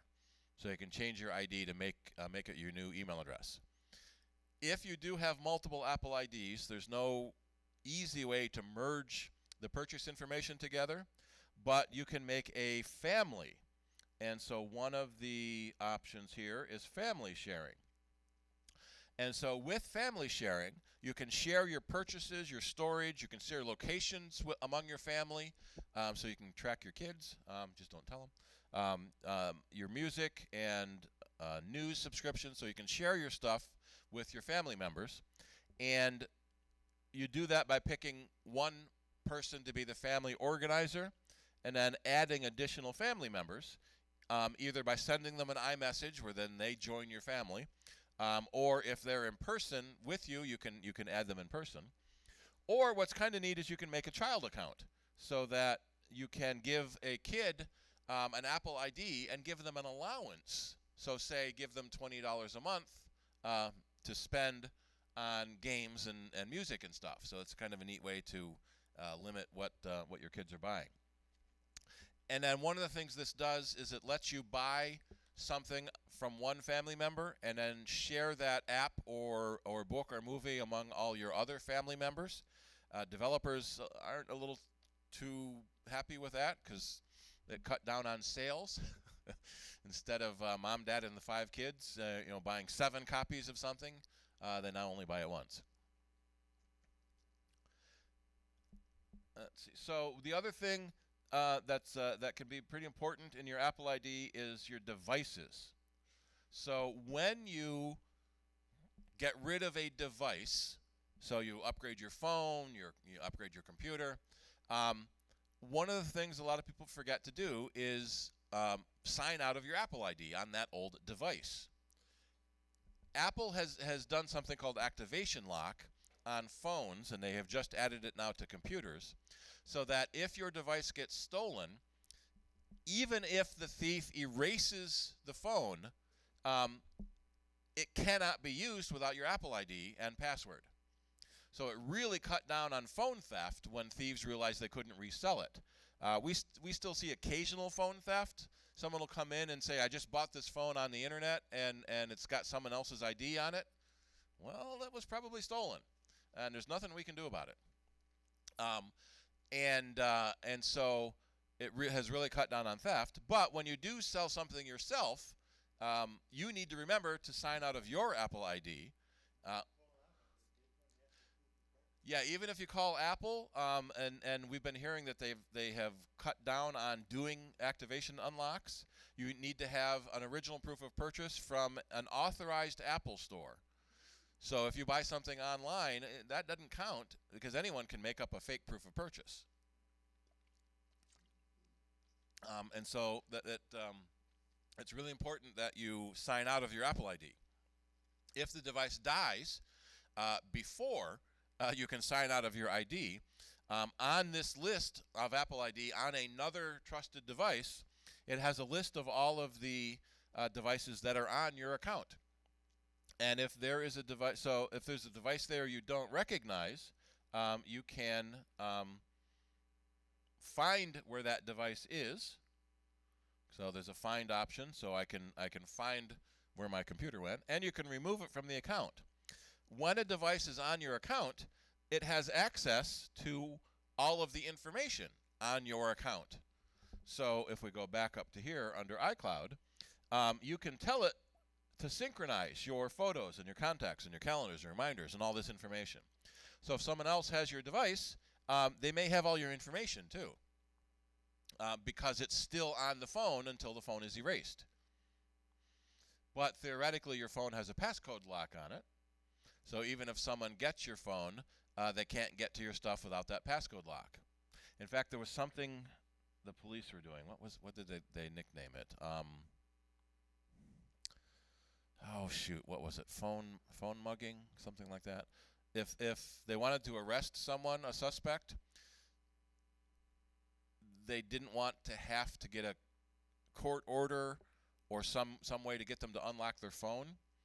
So they would call them, or they would wait until the suspect got a phone call and unlocked their phone to answer it, and then they would jump them.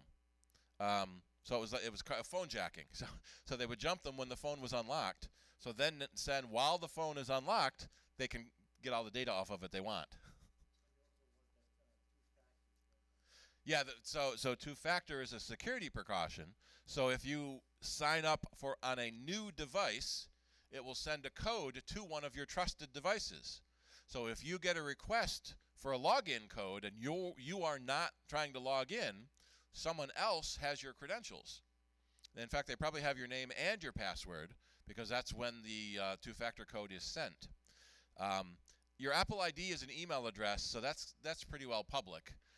So it's really important to make a good password for your Apple ID, because a lot of people keep a credit card on their Apple ID. So that's under your payment and shipping. So if you have a credit card on your Apple ID and someone gets into your account, they can buy everything they want up to your credit limit, and probably a little beyond until the credit card company stops them. And we have heard a lot of stories about children, kids or grandkids, wanting to buy stuff, Smurf berries in the game or something like that, and they will go to Sleeping Mommy and touch her fingerprint to the sensor, or the Face ID now. There's a feature on Face ID called Attention. So if you have attention turned off, you can be sleeping or with your eyes closed. Someone can hold the phone up to your face and it will unlock. If you turn attention on, your eyes have to be open and looking at the sensor. So you might want to turn that on. But even before that, kids are wily enough to watch how you type your passcode. And we heard a lot of stories about kids running up multi-$1,000 bills buying stuff on Apple ID. And in fact, there were a bunch of parents that tried to sue Apple. It's Apple's fault that their kid bought stuff. Okay. So one of the things we recommend, just as a general safety precaution too, is don't put your credit card on your Apple ID. Get an iTunes gift card, a $20, $30, $40 gift card. So you have money on the account when you want to buy something for money. But if your account is ever breached or your kid ever gets your password, they can only run up that amount of money without going all the way up to everything. The other nice thing under Apple ID, especially with the new iOS 13, is the Find My. So there's Find My iPad, Find My iPhone, Find My iPod, Find My Mac. So they shortened it. We used to call it Find My Find My iDevice. They've shortened it to just Find My, and so you can track where all of your stuff was last seen on the internet. So if you misplace your phone or you misplace your iPad, you can go to the Find My app and find it.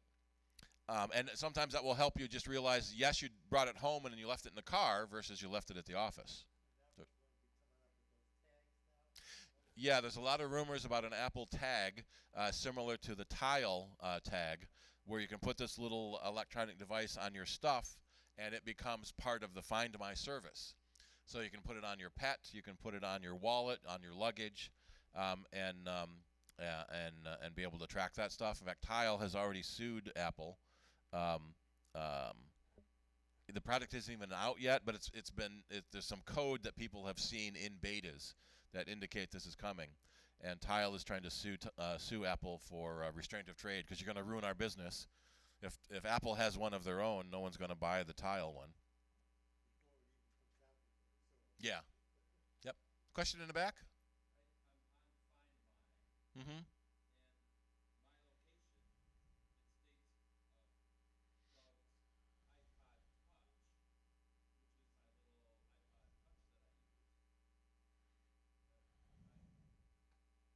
I have my mini. Each device has its own name, and that's under general and about.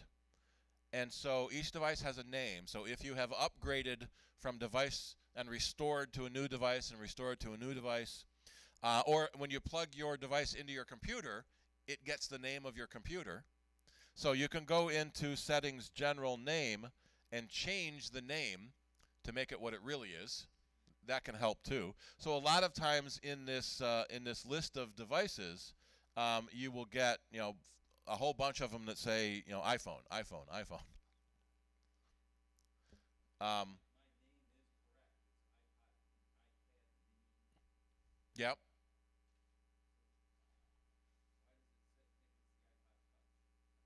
does it think it's the iPod Touch? Where are you seeing that? Find My. In the app or the preference? I'm in settings Yep. under my Under Apple ID. Yep. and And then under Find My. my location. You said this device. Mine says Doug's iPod Touch, which is my little iPod Touch that I have at home. But when I just looked at the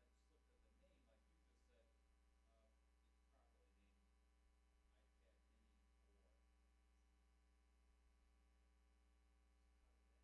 properly named iPad Mini 4. Maybe you started that on your iPod. I'm not sure. And if you are sharing your location with any family members or anybody else, it will show in this list also. I'm family with my wife. So it's actually showing where mine says this device and not listed under that. My location it says Doug's iPod Touch. I'm not sure. Maybe your iPod Touch was your first Apple device? Yeah, are you running OS 13? Maybe that makes a difference too. 13.1, does that just came out? Yeah, 13.3.1 just came out recently. So that's under settings general about as well. We'll tell you what version you're running. And the other thing that they added, which was nice, is they added what model name you have. So it used to be, I have an iPad. Which one? I don't know. So then you had to look up the serial number or look up the model number. Now they put the actual name of the device in there, so that helps. Yeah. Yeah, that's common too, to put the year in. So when you go to buy like a case, you need to know exactly what model and generation your iPad is so you get the right case. I wonder if you've got something weird in your location settings. Under location services, you have to tell it what apps you want to be able to use your location. Yeah, under privacy. One of the things that they added recently, I think it was in 13.0 and later, is generally when there is an option to access your location, you've got it was always or never. And they added another option called while using the app, and then so now the option is while using it, ask or never. And what people were finding is applications you had forgotten about still were using your location, and apps were tracking you by using your location and then reporting that location data back to their owners. And so when Apple added this feature, they defaulted to ask, and I think it's every 30 days, it asks again. So even if you have it set to while using, it will ask again, is it okay for this app to use your location? And people are going, what? Why is this app using my location? And they've also added it so Apple limited the location, so a lot of apps started using Bluetooth to track you. Facebook was one of those, and so people started noticing Facebook popping up and saying Facebook wants to use your Bluetooth. Well, why does Facebook need my Bluetooth? So it can track your location based on other Bluetooth devices it sees. And so every time Apple puts in one of these privacy settings, companies work their way around it to try to figure out another way to track you. So you can go into privacy and location services. Your location alerts will show you where on your map, but you can see what devices you have and how you have set it. And generally, while using is the safest option, because when you're using an app like a mapping app, it needs to know your location so it can give you directions. Yeah.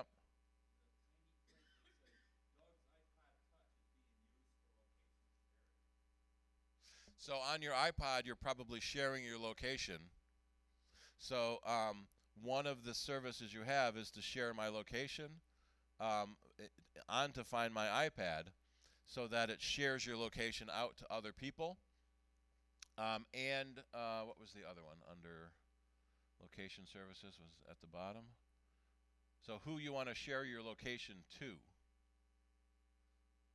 Yeah, so this iPad is being used for location sharing. Let me see what it says on my phone. So it's probably which one started location sharing for the first time. Yeah, my phone says iPad Pro. So that's the device that is sharing my location out. So basically you would want your primary device to be your location share, which generally would be your phone, because you would carry that most often with you. So now that I have changed that to phone, now it says Steve's phone in the list. So that's your primary device. And then if you are sharing your location with other people, they'll show in that list as well. Yep. So I hadn't run across that before. Thanks.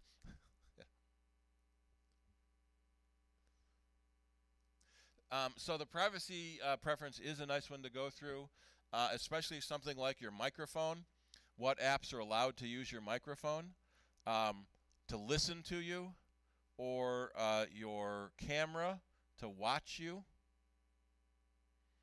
And because of the Apple's change in their policy, it will ask you every so often, is it okay for this app to still use this device?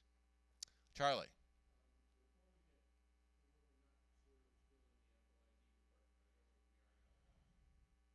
We can go back.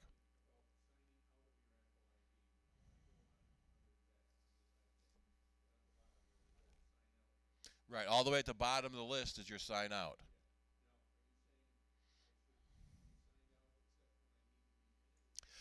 No, not the Apple ID. You don't want to sign out all the time because you want your device to still be able to sync your stuff.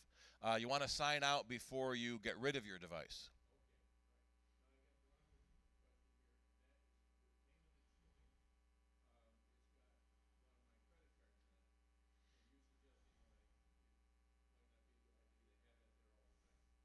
Right. You can add a payment method and add an iTunes card. Right. My problem is that credit cards are one that pays a crummy 99 cents a month for iCloud. So you'd have to change. Well, if you change your default payment method, so there's two steps. You add a payment method, and in fact, I don't think you can add an iTunes card in this section. You actually have to go into one of the stores to add a card. Yeah, well, let's see if I go to this one. So I have a $12 credit. Oh, there I can add funds. So do you have one that says Apple ID in payment and shipping? So it's on top of all my credit cards I have on the account.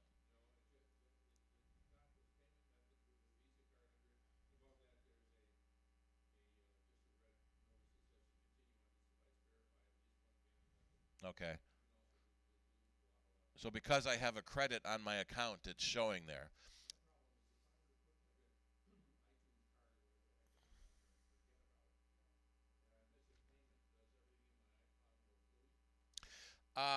So if you miss a payment and your iCloud expires, there's a grace period where they start sending you emails. Because even now with a credit card, your credit card will expire, and you won't realize it, and the payments will stop. They will email you. You get a grace period to start over again. Yeah. Right. So since I have a credit on my account, I have a listing that shows my Apple ID and a balance, and so I should change now. My,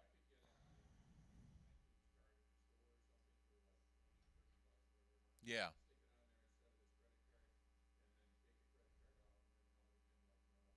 Right. No one can run up your entire credit limit if they happen to get into your account.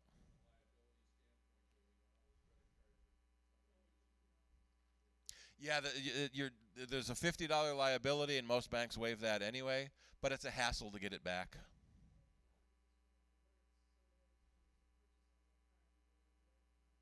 Yeah, you can use. I use a program called Card Valet that does that, and most banks have that on their own app anyway.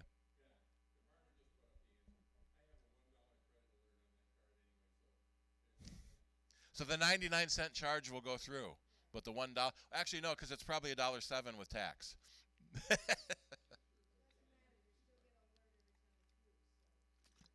Yeah, so that can help you with your credit card alerts.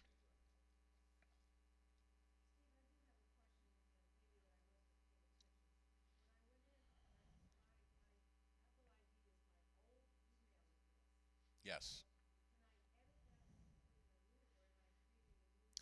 You want to edit that and change your Apple ID. You don't want to make a new one because then you lose all your purchase history. Um, yeah, I don't know if you can change your Apple ID in this window. Yeah, you go to appleid.apple.com, and then you log in there, and there's a change button. Um, well, right. If you made a new Apple ID, then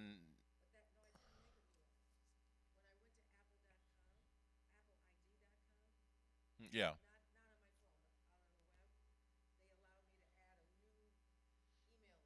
Oh, that's just a new email address. That's not a changing your Apple ID.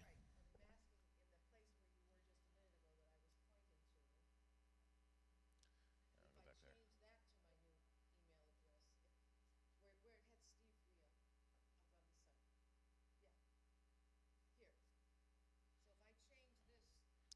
there. You can't change it. You can only add. So if you do get a new email address and need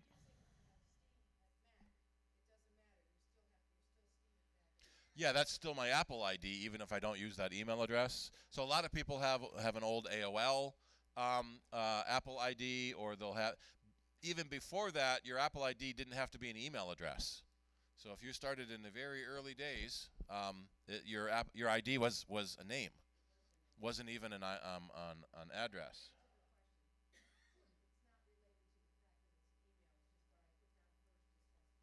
Right.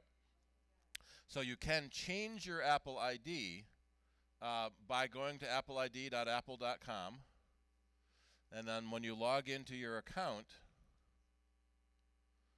which it's doing, there's an edit button there, and that's where you can change your Apple ID. So then you have a change Apple ID button. No, that's changing your ID.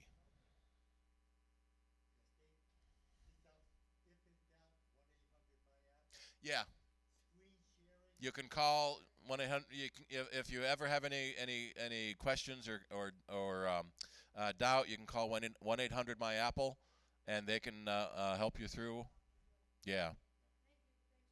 Now is there a screen server for iOS? Is there a screen server for iOS? I know there's screen sharing clients. Is there a screen sharing server? Arlene had a question with her new iPhone 11, and they shared the screen with her, and they walk her through it. So Apple's got that hidden internally, because I don't know of any screen sharing servers for I've got several. Where's my network file? Yeah, I use VNC, I use TeamViewer, I use LogMeIn, I use RDP, I use Mocha. I have a bunch of screen sharing clients, but I don't have a screen sharing server.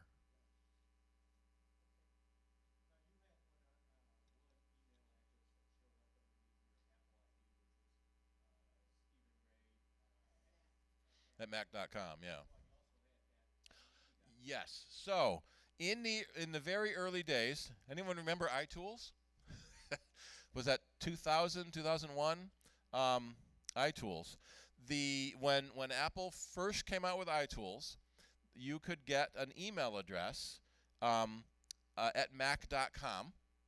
And Steve Jobs, when he was announcing this, said, "Sorry, all you other Steves, I've already got Steve at Mac.com." And I said, "You bastard!" No.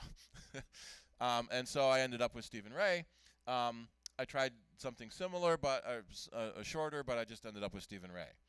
And then when the iPhone came out and got more popular with Windows users, Apple created a new service called Mobile Me, and it was me.com.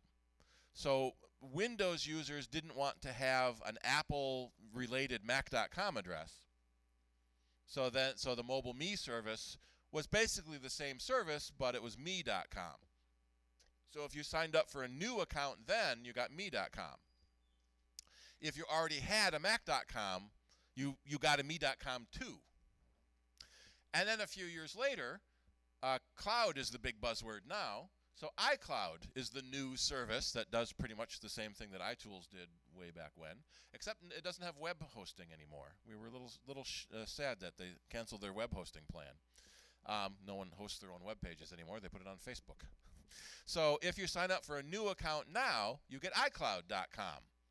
And if you had an account before, you also get iCloud.com.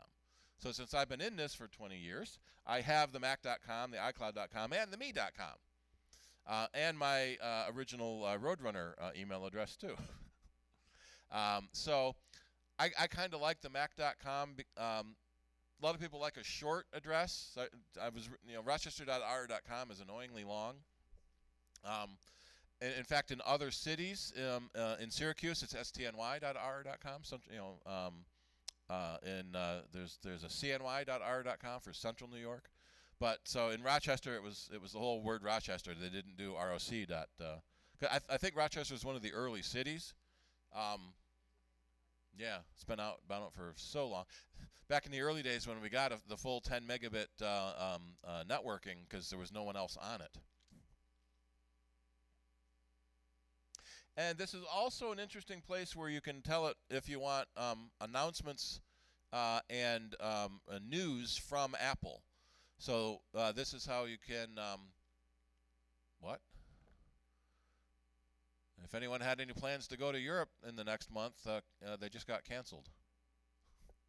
We're leaving for Florida on Friday. Yeah.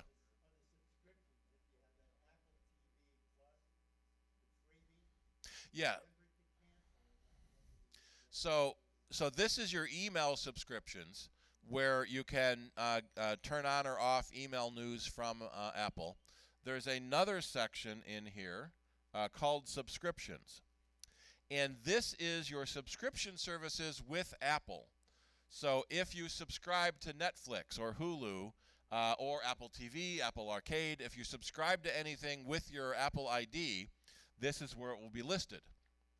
And every now and then, it's a good idea to go to your subscription list and see what you're still using and turn off things that you're not actually using anymore. Otherwise, you're going to get charged again for that next month or that next whatever. Yeah, it was Bob was paid for 3 years of PayPal. No, not PayPal, Skype. Because he never got around to canceling it, and every time the year rolled around and he got charged again, oh, I got to cancel that, and then a year rolled around and he forgot to do it, no, I got to cancel that. More like 9 years. And so look in your subscription list. You may have forgotten about something you subscribed to years ago. And if you got the free trial, a lot of people sign up for free trials for stuff. And when the free trial expires, it automatically charges you for the new subscription.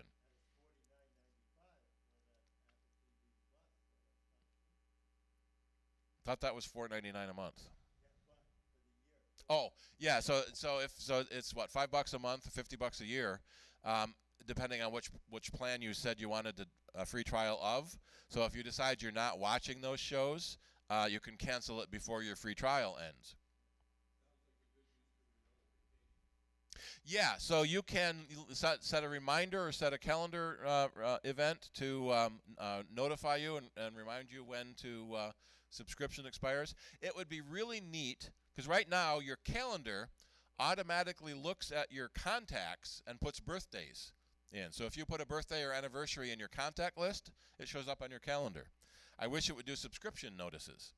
So if you have a subscription on your Apple account, that subscription renewal should show up in your calendar too.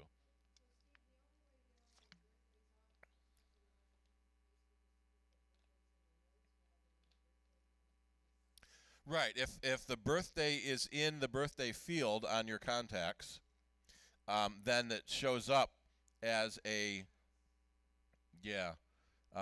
Carl Abbott. Everyone remember Carl Abbott, past president? Yep. So if I go in here, there is a section to add a birthday, and if you have that birthday in your contacts, it automatically shows up on your calendar. And if you have integrated your Facebook contacts with your Contacts app, then all those Facebook birthdays show up. Yeah. So that's a section in Preferences. If we go back into Preferences, we go down to Contacts. No, two places. So this default account is when you make a new contact, which one of your contact accounts does that contact get saved to? Which then brings up the question, what contact accounts? Which we go down a little farther, or is it up farther? Here it is, passwords and accounts. So this lists all of the accounts that you have set up for your device. And under each account are all the different services you have signed up for. So for example, on my CIDER@mac.com, I'm doing mail and contacts and calendars and reminders. And because the internet is redundant, every internet service offers the same services. So for Apple, I've got mail and contacts and calendars and reminders. For Google, I've got mail and contacts and calendars and reminders. For Yahoo, I've got mail and contacts and calendars and reminders. And notes you can throw in there too. So since my Apple ID is my primary system, that's why I have so many services loaded. Generally speaking, to make things easy, you want to have one contact account and one calendar account. So, for example, you're not making stuff on your Google Calendar on this device and on your Apple Calendar on that device, because every device can talk to every other device and every other service. So you can go through your phone and your iPad and your computer and make sure what services you are subscribing to on each service. I got to get my monitor back up here. Forgot to have it on. And every now and then, it's a good idea to go in here and look. I don't need to have MCC anymore because my son's not going to MCC anymore. I wonder if I should read his email, see if there's any email waiting for him. That was a story. My friend Nick, who does the radio show with me, was a administrator at RIT, and several years ago, a professor had come and asked something, and he said, "Well, that's in your email." And the professor said, "What email?" He says, "Well, the school email you were assigned when you started working here 10 years ago, that they apparently never knew about." And so they logged into the email, and there were hundreds of thousands of messages waiting. Every email that RIT had sent out to all faculty and staff for the last 10 years or whatever, every message that students were trying to send for the last 10 years or so. And so they purged all that mail and emptied an entire disk pack on their mainframe, which was tens of thousands of dollars for in the olden days for a disk pack that they thought they were going to have to replace because disks were getting full. So apparently, RIT professors are in general pretty smart, but apparently only in their own field of learning. Yeah, they probably could purge everything, and so the system wouldn't delete a mass email. It's sending out to 30,000 people. Wouldn't delete that message until everyone had read it. So it was still waiting in that mailbox. Yeah. So the joke is they sent out a mass email to remind professors to check their email, which they wouldn't get unless they checked their email. What's even worse is a lot of people ask about return receipts. Some email systems have a return receipt where when the person reads the message, it bounces back to you that they read it. So, right, if you request it, and if the other end honors the requests. So both ends have to turn that on. There have been a lot of so return receipts are generally frowned upon because it adds so much extra traffic. There's billions of emails a day, and now we want to have billions of return receipts too. We don't need that. And the problem magnifies itself. There have been many cases. I think Nick had one of those too, where someone turned on a vacation responder. I'm out of the office, which a lot of people like doing. Forgot they were on mailing lists, which a lot of people like doing. So every time a new message came to the mailing list, their vacation responder sent a message to the list saying I'm on vacation. Well, a new message just went to the list. So the list sent this message out to everyone on the list, which then hit the vacation responder, which sent the list out.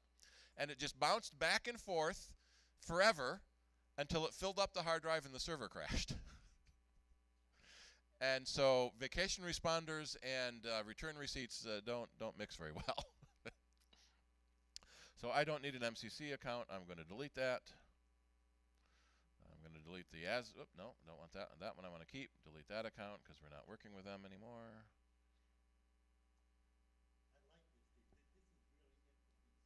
Yeah, there's a lot of things hidden in here that you don't necessarily know about.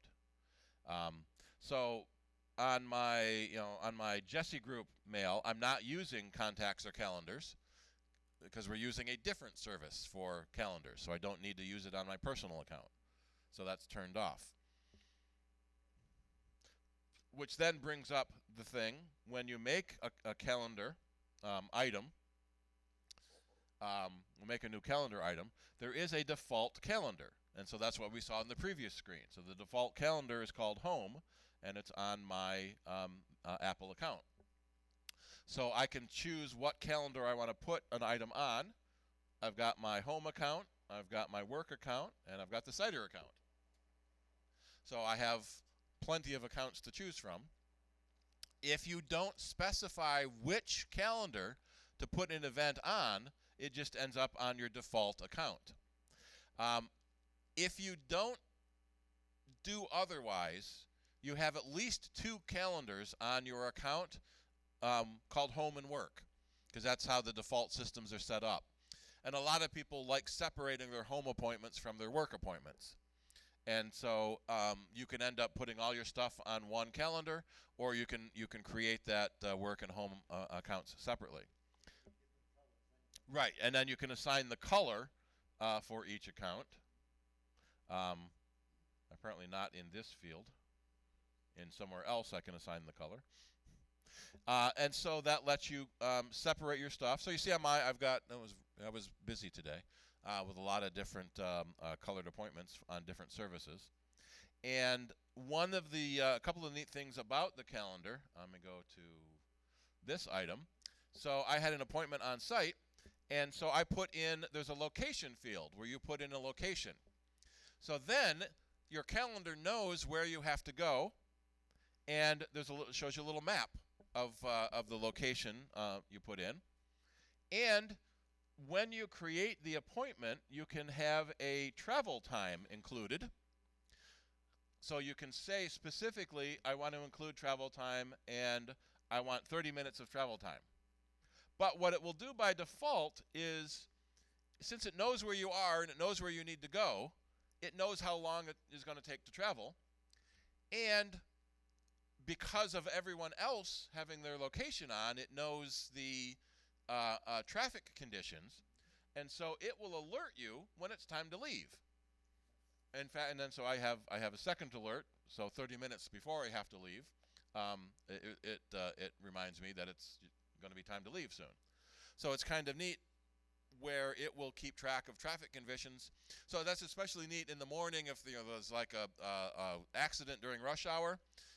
Your alert will pop up sooner because it says you have to leave earlier now because of traffic conditions. Yeah. In fact, there was a kid, well, a youngster in Berlin a couple weeks ago. He got 100 cell phones in a little red wagon and walked around Berlin. And Google thought there was a massive traffic jam in the center of Berlin because these cell phones were only going at 1 or 2 miles an hour. And so on Google Maps, there was this big red ring through all of Berlin because he was gaming the system. So Google actually tweeted out to him after he reported this and had analysis of what happened and showed the maps and the screenshots. And Google says, that's not how we intended our service to be used, but good for you for figuring that out. And we're going to take steps to prevent that from happening again. And so he did say he had some problems. People stayed away. So he had a picture of the streets, and the streets were empty because people were staying away because Google Maps said there was a jam.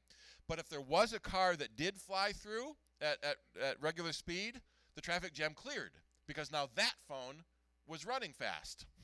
So he said it took him a long time.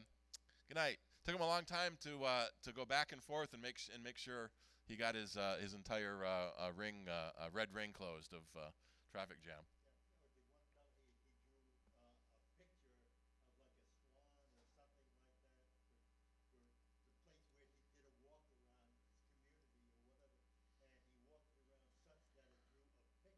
Yep.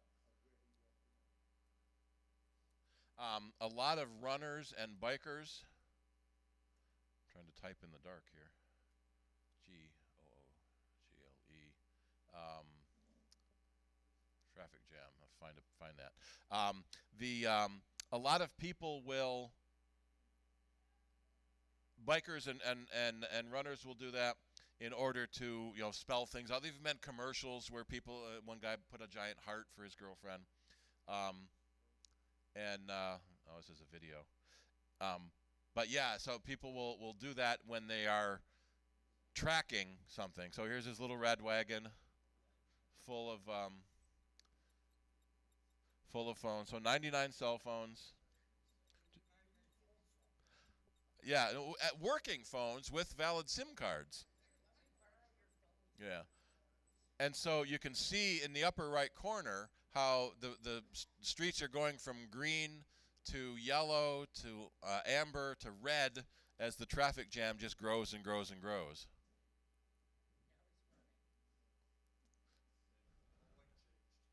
Yep.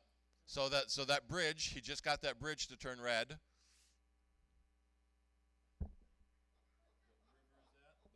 river Spree. And I like how he's just walking down the center of the road. He didn't care. And there's nobody there because everyone thinks it's a traffic jam, so they're staying away. This is just like the pilots drawing pictures where they. Oh yeah. Yep. Same thing. Yep. Alrighty, so let's go back to preferences. One of the things that people often forget is in your messages, it's common to send pictures back and forth. Those pictures can take up a lot of space on your device, especially if you have a smaller capacity device. And so there is a setting in messages called Keep Messages, and you can set it to 30 days, a year, or forever. I wish there was some more choices. Yeah, maybe 6 months or maybe 5 years. And so what that happens if if I go back here and I'm going to go up to general and where is iPad storage is that under about? Part of the problem is they rearrange where, there it is, iPad storage, where stuff is, and I can't find it again. So in the left-hand column, if you swipe all the way down, at the very top is a search. And so you can search for something. And so I'm going to search for storage. And I can search for now this actually gets tricky. There's iCloud storage and there's iPad storage. And so right now I'm going to look at my iPad storage. And my messages are taking 115 megabytes, which isn't much. But if you tend to send a lot of photos through your messages, messages can take up a lot of space on your device. And so you may want to set a auto deletion for a year is the long one, so that they delete themselves to save space on your device. If I go into, where did it go? It sorts it by how much is being used on each thing. So if I leave this open longer, it's going to fill in the rest of the storages. This messages is relatively low. So there I have 7.6 megabytes of large attachments. So I could go through and delete some of those. They're all from my son. I could delete some of those. The other thing is when you get a photo in your messages, you don't have to, there we go. I send bad puns back and forth with my son. When you get a photo in your messages you want to keep, you don't necessarily have to leave it in messages to keep it back. He's customizing his new truck. If you tap and hold on a message, on a photo, oh, they keep changing it. Maybe it's in the other section. F it here. Yeah, so 2 ways to do it. So when you're in small view, if you tap and hold, there's a copy button, which puts it on the clipboard, which then lets you paste it somewhere else. Or there's a save button, which puts it in your photo roll. So if you want to save the photos from your messages, put them in your photo roll. Then you can delete them from messages and not have to worry about all those baby pictures somebody sent you that you want to keep. If you're in full screen mode, then you use the share icon in the upper right corner. And I'm going to say share. And I can then save that image to my photo library. The other neat thing they've added in the share sheet is it will watch what you do and suggest you might want to do that again. So I frequently send photos to my phone, to my son and to my boss and to my wife and a few other people in there. Who else is in there? My daughter, Rob Linton. And so if you do the same thing frequently, it comes up as a suggestion. So you may want to do that same thing again, so it's easier than digging through, which is kind of neat. So you can save your message, save the picture in your message to your photo roll, So then you can have your messages delete and still keep your photos. So don't buy this truck from Matthew because he changed the badge. This is not the TRD SRS version. This is just the base version. But I see that a lot on used cars where it has a badge of a more expensive model to try to trick you into buying the more expensive model. Yeah. Yep. Where was another bad puns we keep doing? Yeah. What is it? What was the sign outside of Pavlov's office? Please knock, don't ring bell. And so similar to iPad storage is your iCloud storage. So we'll go back to Apple ID. And so here is my iCloud storage. We can go into Manage Storage, and it will show us how much is being used for each of your things. And generally speaking, your photos will use the most space. And quite frequently, you end up needing to buy the 99 cents for 50 gigs. Even if you don't sync your photos through iCloud, you generally want to have an iCloud backup. So on your iDevices, iCloud backup is automatic when you're plugged into power and connected to Wi-Fi. So typically when your device, oops, what did you do that for?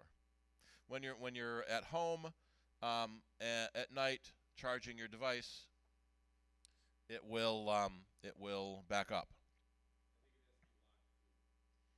Probably, but it locks itself after yeah. And actually, all right, so we'll get to that in a second to check your backup.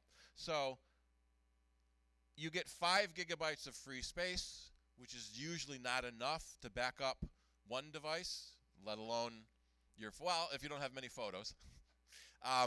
You've got your phone, you've got your tablet. You don't back up your computer to iCloud. It's only for iDevices. So quite frequently you need to do the 50 gigs, but it's only 99 cents a month. That's not too bad. The next step up is 200 gigs for $2.99 a month, and $3 a month. That's outrageous. No, it's amazing how little becomes expensive these days. And so one of the things in your photo system, iCloud Photos, we've talked about this a little bit before. iCloud Photos puts all of your photos on the cloud so you can see them on all your devices. It then gives you the option called Optimize Storage. So what happens is I have too many photos to fit on my device, so it offloads the high-res photo to the cloud and just shows me a thumbnail on the device. So I don't have to have all that storage on my device. It's all on the cloud. So basically, the cloud is your master truth, some people call it. So that lets you have more photos on your device than fit on your device, especially the older devices that were 16 gig, 32 gig, even 64 gig is a little small these days if you have a lot of photos. But iCloud Photos counts toward your storage space. iCloud Photo Stream does the last 1,000 photos of the last 30 days, whichever's longer, but does not count toward your storage. So a lot of people will use the photo stream to sync their, to copy their photos from their devices. So if you take a photo on your phone, it automatically shows up on your computer and your iPad, but it doesn't use your space.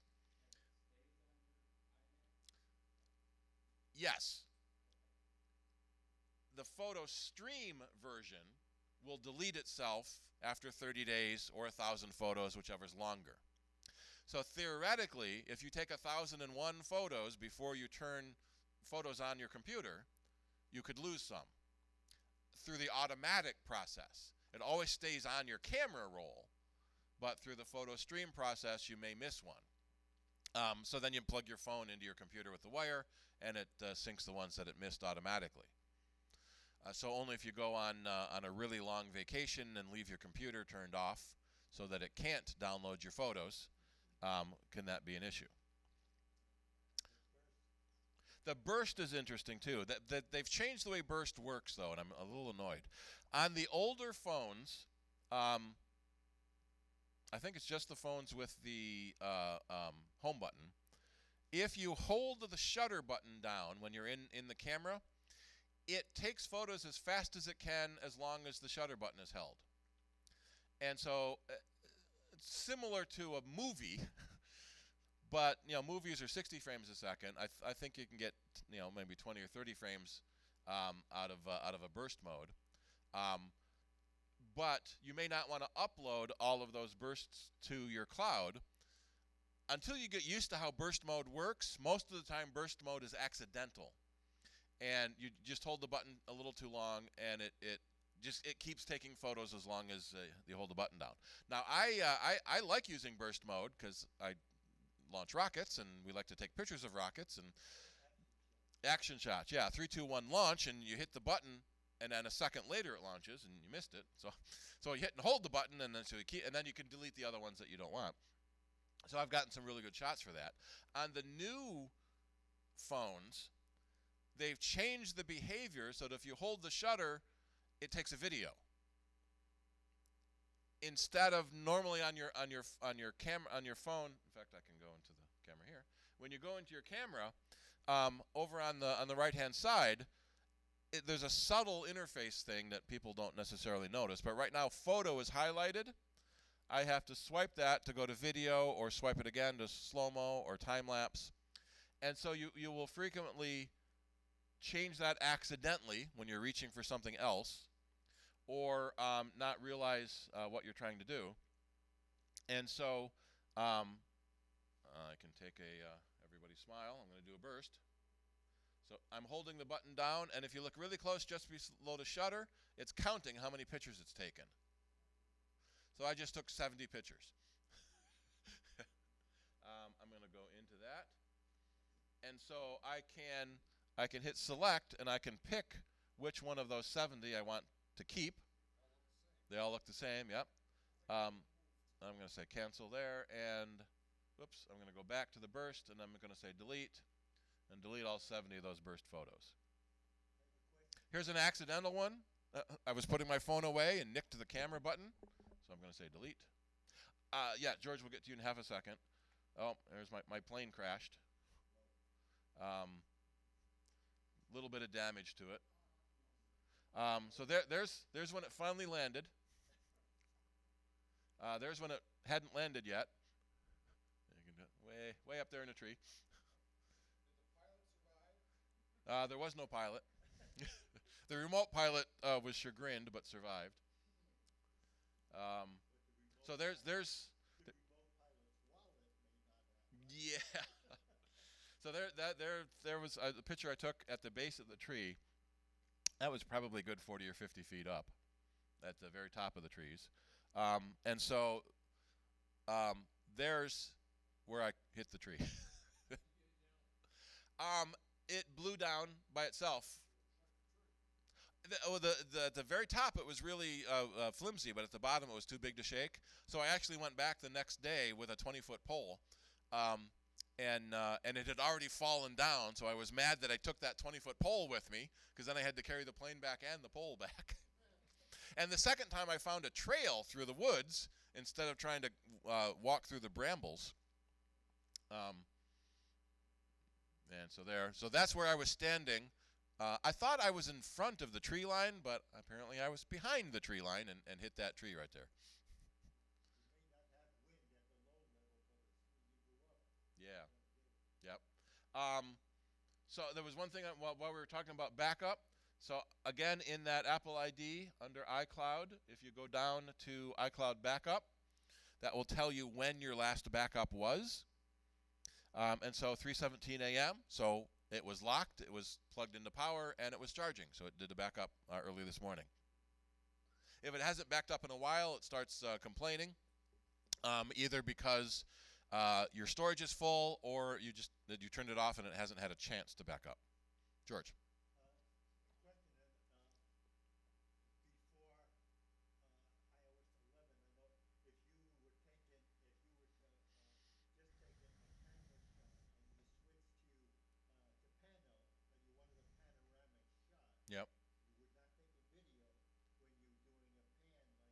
It Mhm. takes a whole series of stills And makes one and giant sticks. panorama. Yeah. So if you're in the panoramic mode now and you hold the button down, does it do the same thing? Does it take a bunch of stills, or does it take a movie kind of thing? I'm not sure. I haven't tried it now. So here's a pano I took on a beach. What beach was this, Shirley? There you are.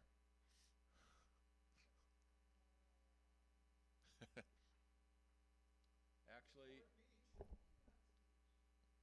hard. no. Well, it's on Treasure Island. So at the top there, it's telling me It's kind of hard to tell with the water, but if you have it's kind of interesting. Yeah.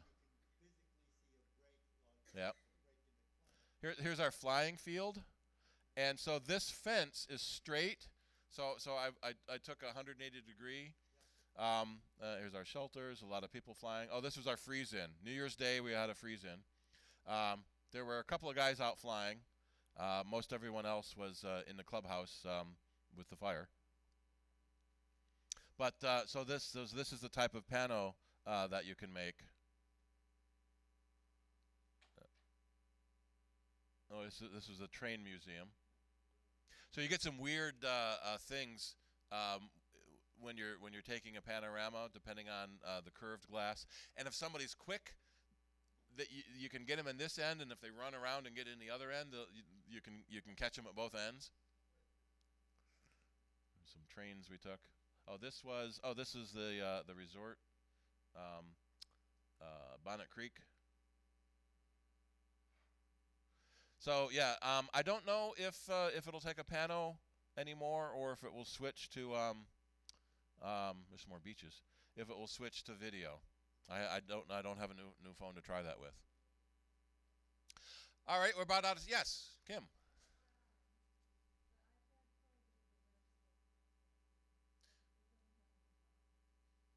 Okay, so you've got an iPad Pro without a home button, and you held it and it did a burst.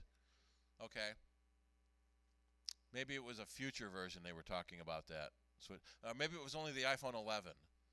If you hold the button down, it switches to video instead of doing a burst. Because some of my rocket pictures. Do I have?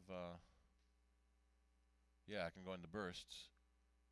Some of my rocket pictures it's really tricky to get that rocket going off. So here we'll go all the way back to the beginning. So they said 3, 2, 1 launch, and I hit the button. So 1, 2, 3, 4, 5, 6, 7, 8, launch already. 9, there we go. Oh no, here. So this one is a little puff of smoke. So it's starting to launch, and then a little bit more, a little bit more. There we are, we launched, yay! And then it's gone and off, and smoke trail, smoke trail, smoke trail. So what you can do is you can choose your favorite. So yeah, I can choose your favorite. So I'm going to mark that one. And now when I say done, do I want to keep just the one or keep everything? I like to keep everything. So when you're taking a burst like that, you can keep just the one that has the frame you want. Let's see. If I set 3 of them and say done. Yes. So whichever ones you set, it will keep. So actually, probably keep these 3. Little burst of smoke, little more smoke, off the rail. Oh, and there's a little tiny bit of exhaust up at the top. So I'm going to keep everything anyway. But now I have to select the one favorite I want to be. I don't want that one to be the keyframe. There we go. So turn these off, and I'm going to make this as the keyframe. So now when I say done, yep, that's my keyframe. So it's really hard taking photos of rockets launching because they don't always launch when he says one. Yeah, they've all chuffed a little bit. Alrighty, looks like we're about out of time. Any horribly urgent last questions? I like that. There's a crash. I like this session. It's really, really important. Yes, keychains are shared between your device if you turn it on. So settings, iCloud, iCloud again, and then down to keychain. So you have to turn it on each device you want that keychain to be on. So what's handy there is you create an account on one device, usually your computer, with a long password.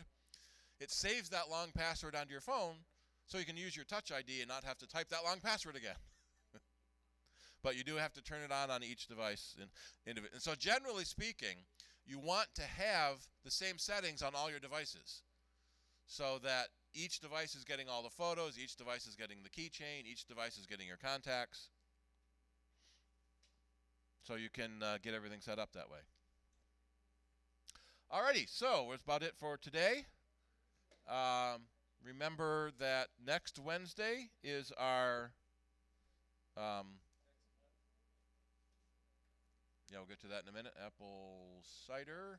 So next Wednesday is our board meeting at the Risen Christ Lutheran Irondequoit United Church of Christ. Sorry, is in Irondequoit near the corner of Hudson and Titus, and so we'll be meeting there for our board meeting. And Saturdays from 12 to 2 on Jazz 90 point member supported Jazz 90.1 FM is Sound Bites computer call-in radio show. You can call in and ask questions there. Oh, Nick changed the layout. And then next month's meeting. Did we have a topic for next month? Not yet. We will post next month's meeting as soon as we have the information. So thank you all for coming.